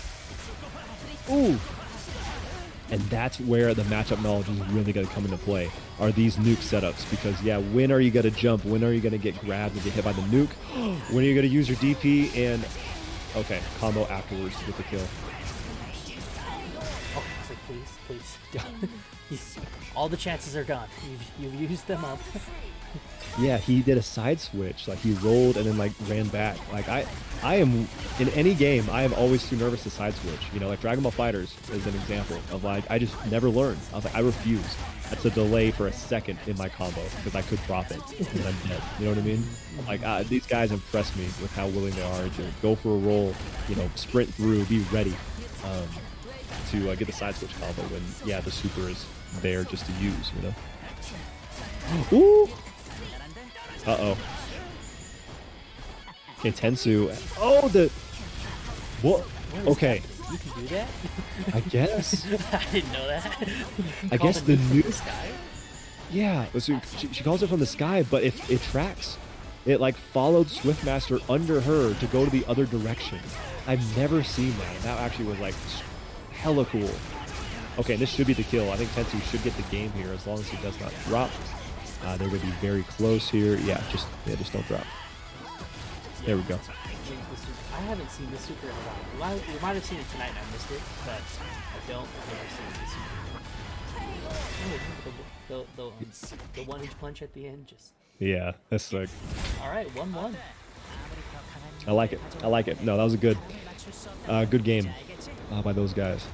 We'll see how Father Salt adjusts. I think that that overall Father Salt's mix-ups, right, when they get Tensu in the corner and they start doing the grabs into the nukes or the nukes into fake-out grabs, all those have worked out very well. And so I think if they can continue to keep that pressure going, that they have a good chance. But Tensu's starting to find some answers. Yeah, definitely, like, there's been a lot of just kind of seeing Father Salt kind of just run some launcher game and looks like some maybe unfamiliarity or some experimentation on Tensu's side of like trying to get around things. But doing the last game, they were able to kind of just slow it down. They weren't just, you know, holding forward or rolling through or jumping at launcher anymore. And able to really just kind of like establish control and then start running Swiftmaster game. Yeah. Which I think is the most important part, right? Is the, again, like you said, that Father Salt has probably, especially if they played launcher at the start of the game, has played against. I would put money on way more Swiftmasters than Tensu has played against launchers, right? Definitely, yeah. It's so fun. Sorry, how the meta has completely changed, like over the course of the game. I mean, I still wish that there. Ooh, this should be the kill. I still wish that there would have been. My man rolled through and then got the counter hit on the button. I know. That's wild. You're gonna be late on the punish. I'm gonna mash. That's why not? Yeah. Yeah, Swiftmaster still has ridiculously like fast moves, and the range is really good. The wind goes out in front of him. Like this is one of the only characters. This is one of like what 3 characters I think that don't have like a pure weapon. You know, Striker, Grappler, Swiftmaster, but the weapon is just the wind. You know, and so like doesn't need a sword or whatever to extend the range. But yeah, it's just so fun how like we've seen more launchers in our tournament than we've seen Swiftmasters. And that's only because of like, you know, balance patches. Like if we started DNF Mutiny week 1 during the game's release, like it'd be the exact opposite. So it's just fun. It's just fun that we have this much variety of people who come around and play and use all these different characters here. Oh, that's happened so many times. The DP hits and it's just a trade because the grenade hits afterwards. Like I think today, I'll just think that I think we had more Vanguards than Berserkers. Yes. Because Alpaca's the only one I know who like. Maybe there's a Berserker somewhere I didn't see, but yeah. Oh yeah, tried to do something in the air, just couldn't. Yeah, even technically saw more launchers because we saw Decker pull out the pocket launcher. Yeah, Decker had a launcher as well. We saw as many Lost Warriors as Berserkers. It's fun, man. It's really fun to see. Dude, look at this pressure. Gets sucked in by, I was going to say, that's exactly what Tensu was waiting for. A tiny gap where he's able to activate the orb. And now we're going to have some combo pressure. I think Father Salt's going to push him out, and then try and push him as far away from him as he possibly can. Yeah, it looked like a little bit of spaghetti there for just a second. It was like, got the hit in the air and then landed and it was a different combo and then got a hit and then stopped and then got another hit. And then Tensu and Father Salt traded. And Father Salt just continued to press the buttons and got the launcher setup going. But here we go, Tensu with the combo here. Should be able to end, with launcher in the corner. Yeah, both of them gonna need, I think, just one more combo. Well, can he hit this? Yes, he can. Nice. Father Salt has those practice.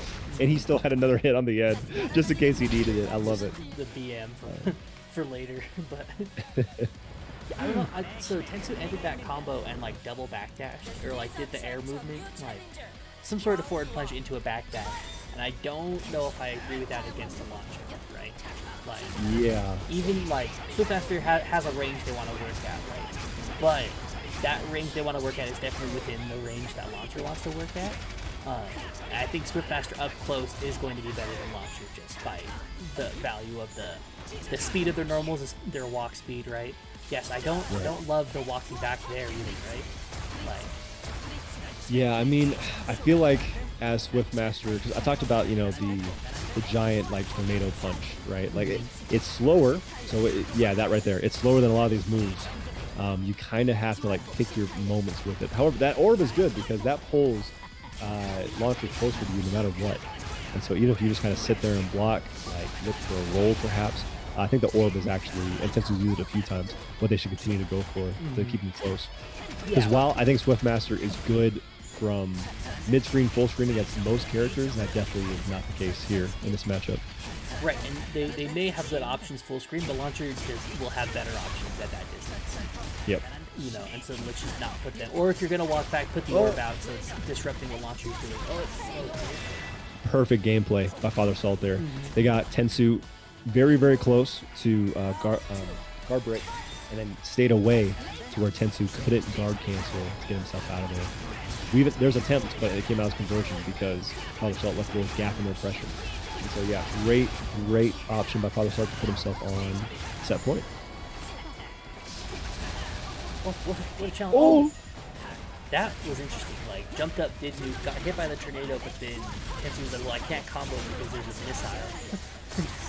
The Dr. Doom assist coming in here with the hidden assist button.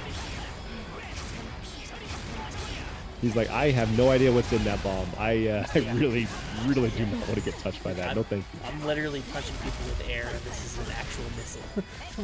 Where did you get that? I don't understand. I am blowing in your general direction. Yeah. And I receive a nuke in response. All right. Oh, okay. Again, this is a tough situation for Tensu. Yeah, life kind of even, but definitely screen advantage in Father Salt's favor here. Oh, the guard break! The guard break. Okay, so that situation we just saw was the DP into the orb into conversion. However, did not have the white health, the guard break. Excuse me, didn't have the guard gauge to take that. Right into it. So both, after winning that match, excuse me, we are now officially in the money for the night as well. We do have a top 3 payout for Mutiny tonight, so everyone here is guaranteed at least third. Vagabond guaranteed to be second. They need winner side of grand finals there. And so now we're running the best of 5 money matches. is That's kind exactly of right. effectively what we've got going on here. But we do have the challenge that comes up. Who you think is going to take it between DaniPhantom and Father Salt? Get those bets in. Is DaniPhantom going to get their run back from winners finals, or is Father Salt going to get it? Did Father Salt play? No, there's no way they're on both sides, right?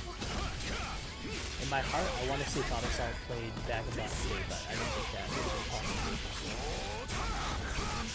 Yeah, I don't think so. And no, they that's were on opposite sides. Yeah. Okay. Yeah, and that's the thing.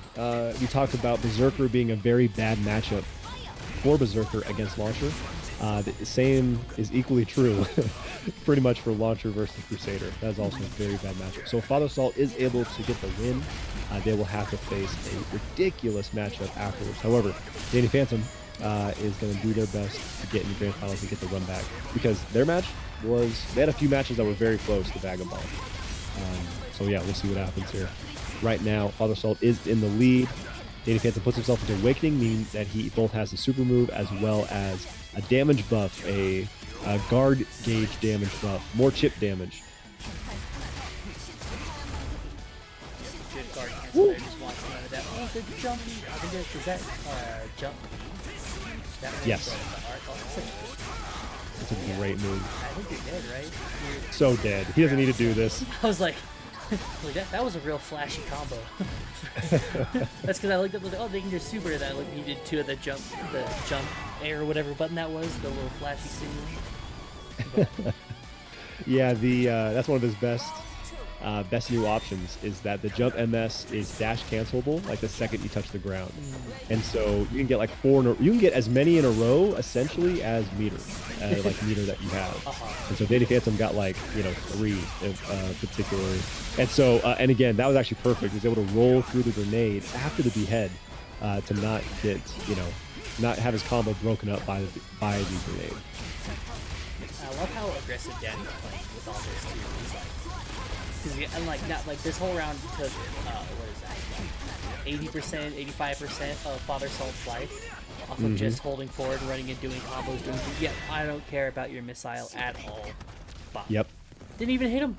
He would have been safe. He could have done his whole combo, and it would have been fine. That's so good. That's awesome. I'm glad it doesn't, because I think the character needs it not to. I'd love if her nuke like hit her as well, because like some characters have that, right? Where their setup options also blow up on them. It would just be so funny to watch, like someone else grab her and like throw her into the nuke or something. That'd just be fun. However, that is 1-0 in favor of Daniphantom. I'll say his jump B, right? His jump B is kind of the king right now, because that was beautiful. It jumps over 5AA pretty well. It jumps over a lot of the, zoning options fairly well. It starts combos. Like, it's a great move in this matchup. Yeah, and we've already seen so much success. Can he? Yeah. Oh, no! But definitely the better end of the trade, regardless. Yeah. Yeah, a little bit, like, tried to pick it up there. Could have maybe just, now that we know it won't combo, or from that range won't combo, right? Can maybe just, could have just dashed Father Salt into the corner and put some screen advantage, but it's not gonna matter there. Got in with another one. That was nice. Well, and that's something that I may not have like fully understood before, is because he got close enough for his 5M to hit if OTG exists, but since it's a crumple state, it looks like it is a different situation. Like, she's not actually like she's not actually on the ground. Yeah. She just like crumples, and you can't hit her like when she is like about to touch the ground. So good to know. Good to know information here. Good roll. Yeah, Father Salt doing the right option on that behead, rolling through and starting his own pressure. The pushback you get on block as launcher is mind-boggling. Yeah. Okay, yeah. I can't believe you still had armor for the grenade. I know, that is wild. Look at the red. Look at the red. Oh! Perfect. Yep. Oh, so this one didn't have to be Yeah. I was going to say, like, I wonder how he's going to end it. And you can do that. You can totally just do the 4S into the super, because that pulls him directly over you. And I was like, wait, Danny, what do you do? Okay, yep, forgot. That sounds like, all right, let's see what this combo is. And I just saw him glow. I was like, oh, word. He's just going to super. That's an option I've almost never done, just because I'm like, you can almost always end with the 6 MS anyway, the ground shatter. And so I'm just always like, yeah, I'll just make sure I get him grounded again and go for that. However, that is exactly what Danny needed to get the win. He got it. It's now 2-0. I think that the incredibly aggressive and like in-your-face playstyle of Daniphantom is a particularly bad matchup, I'd say, for Father Salt. Launcher is a character that wants to keep you away and then start their pressure when they're in control. Oh, that was a bad option. I mean, it would have worked in any other situation, but in that specific situation, he lost so much health. Yeah. Did not end up well. Okay. Oh. Woo. I like that you went into the head also. Just like, I think that was the head, right? Does it have armor outside of the legion? It does, right? Yeah, because you can do it around. Yes. Yep. Yeah, it has armor. And so that would have taken care of the nuke if it would have hit him as well. So yeah, that was good. That was a good call. Trying to roll through too late, the Father Salt ready with the private wave there. Oh, barely too far away for the behead that time. This is a matchup where I think the behead is especially important. Ooh, and right there, he used the shoulder tackle, but the range on it, unfortunately, not that great. So even though you go through the projectiles, it's still the other person's turn in that situation. Because you don't hit him at all, right? You just, oh, this is going to be the kill. Father Salt's going to get a... What? Okay. So it was the kill. It was the kill. That's what I said. That's what we got there. That's exactly what it was. Yep.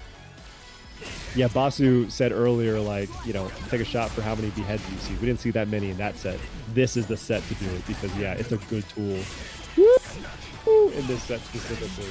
He had time to roll the grenade and then still pick up the combo. Oh, Vanguard has good buttons for this scenario. Yes, he does. Well, and that's the thing. Danny Phantom. The empty optional. Do it again. Oh. Do it again. Okay, all right.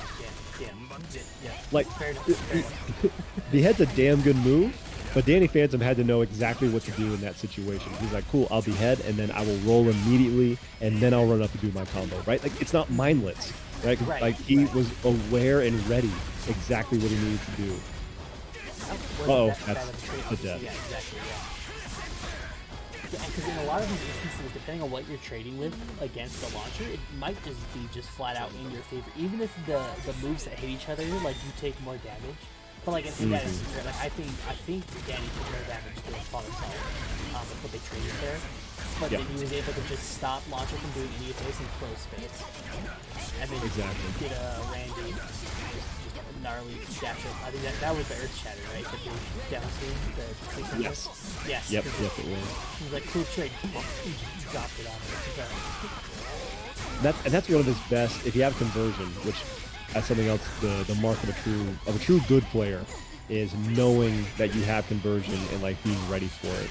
And so Danny Phantom, what that means is that Earth Shatter is coming out because that is one of his best like mid-screen, almost full screen starters. That move goes so far. If you convert, you can get kind of whatever you want afterwards.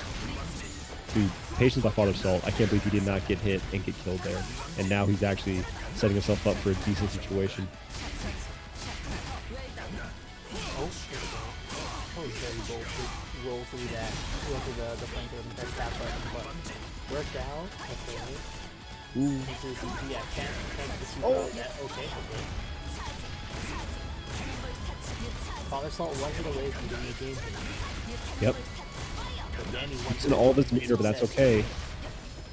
He does have the life lead, and there is, what, 15 seconds left? There we go. Got him, yep. Alright, 2-1. Yep, that was such a tense spot. Yeah, because it was like, whoever gets the next hit, either Danny wins the set or Father Salt gets a game. Like, it staves off match point. But. Yeah, and timeouts do not happen in this game often, but it is still a factor to like use and think about and consider. And so like that's why that game was Father Salt's, you know, like it was on Danny to make the wrong read, the wrong roll, and it was on Father Salt to just, you know, be patient, throw out some projectiles, and just see, hey, like if I hit you once, like it's game, or the clock runs out and I win.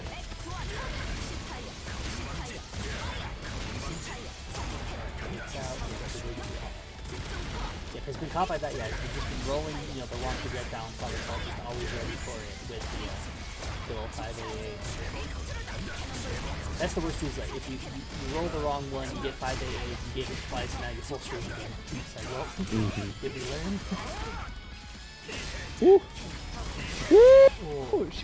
Oh, they used conversion, so that way they didn't get crumpled, you know, by that move. However, Danny Phantom was still ready to get the hit afterwards. So good awareness by Father Salt, but it just wasn't enough. Did you see where that 5D hit? Yeah, I did. I still can't tell you what side Danny Phantom is. Don't know why this character looked that way and pressed that button, but damn if it didn't hit. From day one, that is how that move has been. And yes, it has always been just phenomenal. It's always been rollable, and now they actually buffed it more to where it's not as rollable, which is nice. But yeah, that move has always just been, hey, if you're in the air, that's his best anti-air. His DP sucks because it's 60 MP and you can't get a combo afterwards compared to that. And so like, yeah, exactly. Oh yes, his DP has the special animation. Oh, that's it. That's the game. What, we were on the second round already? What the hell? Yeah, when did we get there? That was wild. Damn, I was like, all right, set point. Nope. All right, it's time for the run back. Good, alrighty. These guys are professionals. Professionals. Yeah, They've been here a few times. Yeah, they definitely. Both of them have names with W's, in the database here for the scoreboard. So no stranger to grand finals of the Mutiny here. That's right. Yeah, you guys have a minute and 30 seconds to make your predictions. Already, bam, 500 points for Danny Phantom. And yeah, we have Vagabond on the left on the winner's side, playing Crusader. Danny Phantom on the right, loser's side, playing Vanguard. So yeah, you can bet on one now, bet on one if you think it's going to be a reset, bet on Danny Phantom now, and then bet on a different player for the second set. But yeah, so far Vagabond is playing very well. That animation is going to save him from Apocalypse, and he gets the block afterwards. Okay, still a bad situation, but it could have been much worse. Oh yeah, there was nothing that Danny Phantom could have done, because he had to roll forward and try and grab, or like he was going to lose to the guard break or lose the combo pretty much no matter what.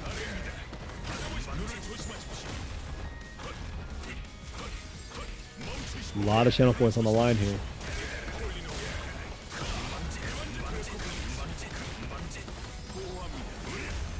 Okay, Danny Phantom taking some more pressure. Yep, it's opened up. Now, what Vagabond is doing as far as the activate... That's so cool. As far as, again, the perfect too with that walk down. That is intimidating.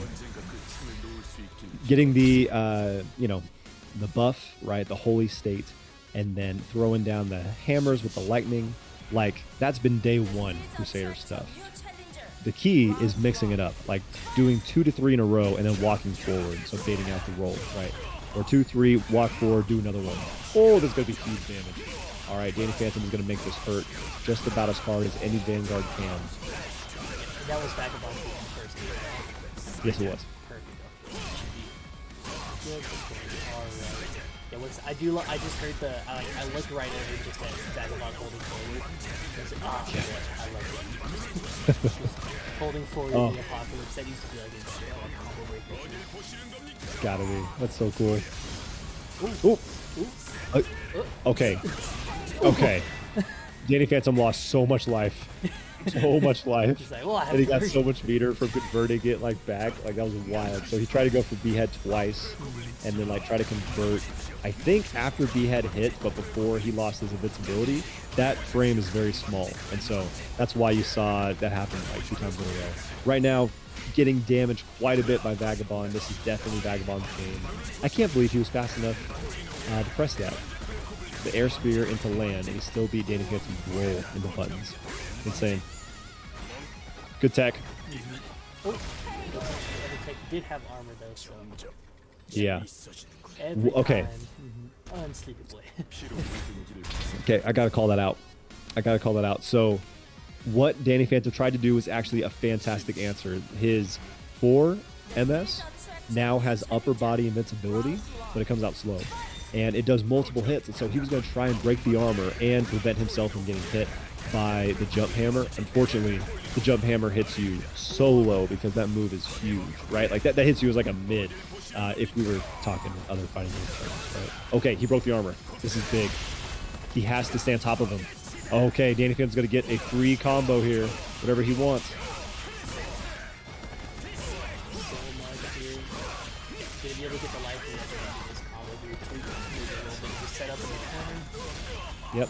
Yep, let's see what his Oki is. Okay, goes for the dive bomb, and the guard cancel comes out. Yeah, good card cancel. I don't want to be able to do this, please. But I forget it has that lightning bolt, so it's just like a full screen vertically projectile, or full screen vertically response, but... Yes. That's game. That's the round. Yeah, a couple more the biggest of boys for the game. And the secret that is Danny Phantom taking and trying to put a stop to some of this, the train that Vagabond has been running. I saw Vagabond talking about I think it was Vagabond, I may be confusing people, but they're like, yeah, I don't really play the game outside of tournaments. And I looked, and they've just been waiting in the lobby since British finals. Yeah. No games, no training, no none. I'm just going to watch the stream, I guess. So hopefully they're watching the stream. Dang. Woo. Okay, yep, good. Man, good round by Vagabond. DaniPhantom, I feel like whenever he's winning the rounds, he is working very hard. And I feel like when Vagabond gets the rounds, usually Vagabond's like in charge up to that point. Now on tournament point, 2-0 over DaniPhantom. We'll see how this goes. Yeah, this could be it. And their winner's final set was 3-1, right? Yes, so it was 3-1 on winner's side, so we'll see. Oof. Vagabond can increase their record and get it as a 3-0 here, or DaniPhantom's going to be able to get this round or the next game. Go for it. Obviously here to reset wants to win. But, oh, barely. Crusader was just barely over that standing S. Oh, nice throw. Yep. That was the buff DP too, because he was on Crusader 2A. Yep. With the okay, no XG. This is big time. Okay, is he gonna jump up and call Apocalypse? Okay, nope, he's gonna do that move. That gets him out of that state as well pretty free. Yo! Oh no, he was too far away. Okay, DaniPhantom comes out a single read. That's it. What a swag lord. If you armor, do you not take damage in this game? You can't die if you're in the middle of armor, it looks like. Yeah. Really? That is unique. You can armor through death? What? That's so sick. That was so sick. You can. I was like, damn, he can't even armor because he's out of health. What? I need to switch games. Actually, I don't play any characters with armor in Street Fighter either, so it's fine. That was amazing. Wow. So that's another example. Like, Danny won the round. He worked hard for that one right there. You know what I mean? Yeah, Vagabond's working hard too, but like he's not to take away from what Vagabond's doing, but it's definitely Vagabond is in control for the majority of these games. Yeah. Even the game Danny won, right? It was Vagabond's game where Danny had to do everything to find a severe, hole or chink in the armor. It's going to be a terrible situation for Danny after this. Yep, I was going to say, that's what I would have tried to do as well, because you can't hold the block. You've got 0 guard gauge. He could have waited and tried to go for a guard cancel, but even then it was dangerous. It was so risky. But that was a safe jump setup by Vagabond. Good call out by Vagabond in that situation. Again, tournament point. He hit us in BS. Get out of here. It can also be hype. Hype is how I like to pronounce that. But. Exactly. There's a lot of BS in this game, and Vanguard just recently got some, so it's okay. Yeah, I'm new to the BS train. Wow. So much damage here. Gets the buffs down. What a roll. Good roll. Oh no, gets hit, and he had conversion. This is going to be some huge damage. Okay, DaniPhantom's going to have essentially guess for his life here. Doesn't have super so can die. If he dies here. I was right when I started that. I was wrong. Man, Vagabond taking it 3-1 over DaniPhantom in a SIG Grand Finals. Like, I feel like each of those games were kind of fast. They're pretty wild. However, the games were ridiculous. They were absolutely insane. Vagabond once again becomes our DNF Mutiny champion. Congrats to him. I think that Vagabond and or Luan would know. Is that his 3rd or his 4th championship? It's one of those two. I think it's 3rd. I think it's 3rd. Cool. Yeah, no, Vagabond absolutely coming out and killing it, slaying it in the name of the holy book, whatever, the holy word that Crusader follows. The man, idea of his religion is what he won in the name of. Yes. That was sick. I thank you, DaniPhantom, for giving us that ridiculous final behead moment. That was absolutely insane. I love to see that. Thank you, Vagabond, for doing those ridiculous Apocalypse combos. Multiple Apocalypse in the same combo into the buff state afterwards. Those are also really cool to see. Thank you, everyone, for joining us tonight. This was a really good tournament, as always. We do these every single week. We may have a couple weeks coming off shortly. I'm going to be out of town for a few things, but we'll talk. We'll make it very clear in announcements when those are. However, this has been just the highlight of every Monday this year. Just getting to play these games and watch these games and watch our players kind of grow and compete with each other. Yeah, that has been the coolest part too, I think, is seeing, again, like we talked about it a little bit earlier, but seeing a new name every week. Mhm. right? So it's like somebody new, and then seeing people that we've seen before, and they're placing higher and higher or doing better and better, and all the matchups and everything like that in the tournaments. That's why we do it, right? Like I love fighting games, I love tournaments, I love being a TO, but mostly I love just like seeing everybody like coming together and having the whole community here for it. And y'all have done so good. So big shout outs to everyone in the chat. I think we need to pay out those channel points still, but I'll get that in a second. But again, big congrats to Vagabond. Yeah, I think at least the third, maybe the fourth win. Surely they know, or we could go back in the stats and find it as well. But just big shout outs to that. Thank you so much everyone for being here and watching, betting with the channel points in there. Thank you to everyone watching this on YouTube, checking out the VODs. We definitely appreciate it. One last little plug for this since it's ready. Let me throw the link in the chat for everyone right now too. Yes. But we do have the rankings up. So this is all the matches from season 1 of the DNF Mutiny. Once we decide where season 2 ends, we'll get that up for season 2. We'll probably be doing this for a while until there's another big enough break here to justify it. But yeah, so if you want to go in there and check, you'll it has a ranking system on there. It's not concrete. It's not it's not doctrine what that ranking system is on there. It has its own kind of sorting system. But the coolest part, at least I think the coolest part, it has the head-to-head, so you can see everyone you've played. The number of times Alpaca has played Neo or has played Luan or whatever the case is, whoever you are, you can go on there and look every time you've played people, see what your matchups are against them, see the stats, see what you need to practice. But yes, all the stats are there. Get to check it out. Again, that'll be back for season 2 also once we get a little further into it. But yeah, but that's in there. You can check that out. That we'll leave that link up here on the stream too. So if you want to do the ranking, Clive, a shout to the Snorlax. You can see him. That's my homie. That was my birthday gift. It's the favorite thing I've gotten for my birthday. I'm so happy. That's Dude, I got to get my my Shadow Lugia out here next week. So you can have Snorlax. I got Shadow Lugia just perching here. There's a shark somewhere on my bed too. I don't know if I can move my mic in a way to not show my dirty room also, but there's a shark. But yeah, so it's all set up. Yeah, I was so distracted. I was on a train and then Clive just talked about my Snorlax. But yeah, shout out to Snorlax. But yeah, thanks again, everyone. I think that about wraps it up. Thank you again so much for being here, for getting your channel points bets in, for watching on YouTube. Make sure you're leaving a like, comment, subscribe, all the YouTube algorithm jazz. Thanks for being here on Twitch. We appreciate the follows. If you want to subscribe, go for it, but we'll be here either way every month. If you want to avoid all those ad breaks, again, I swear I'm not doing it on purpose. I'm not the one in there pulling the strings. It's just how it's set up. But if you want to avoid that, you can always subscribe. Of course, you can always check them out on Lugia's channel. Make sure you're subscribed to that because that one is free. I will get on you if you're not subscribed there. But let's get some more for that. But yeah, again, thank you so much. I'll just sit here and chill if I don't cut it off now. But but yeah, thank you again so much. Yeah, any final thoughts from you, Lugia, as well? Yeah, no, I'll jump in real quick and just say again, yeah, thank you guys so much. Also, thank you especially to those who are new, who show up and get to be on stream for the first time or haven't got to be on stream yet. Father Salt called out. He won a lot of games today. And so like getting to see, first time for us getting to see him on our stream was really fun. It was a lot of fun. And so we love, just keep sharing this with anyone who plays DNF on PSN, right? Or, has access to it, who would want to play. We love getting to see new players, competitive players. We are always just happy whenever we get to see the bracket and we see new faces, as well as a lot of our returning faces every single week.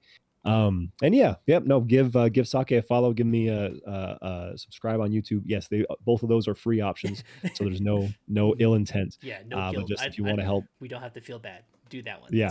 And then always join the Discord if you want to play against these people that you see playing here tonight. If you're like, hey, I want to get in some practice with that amazing Crusader player, our Discord is where you can ping everybody, get matches, just talk about the game.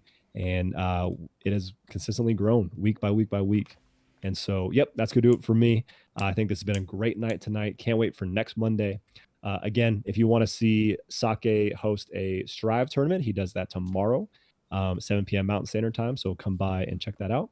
And look for this full bracket, edited out of all the dead time to be uploaded probably, early morning tomorrow, if not by the middle of the day tomorrow. And that's it. Thank you guys so much. I can't wait for next time.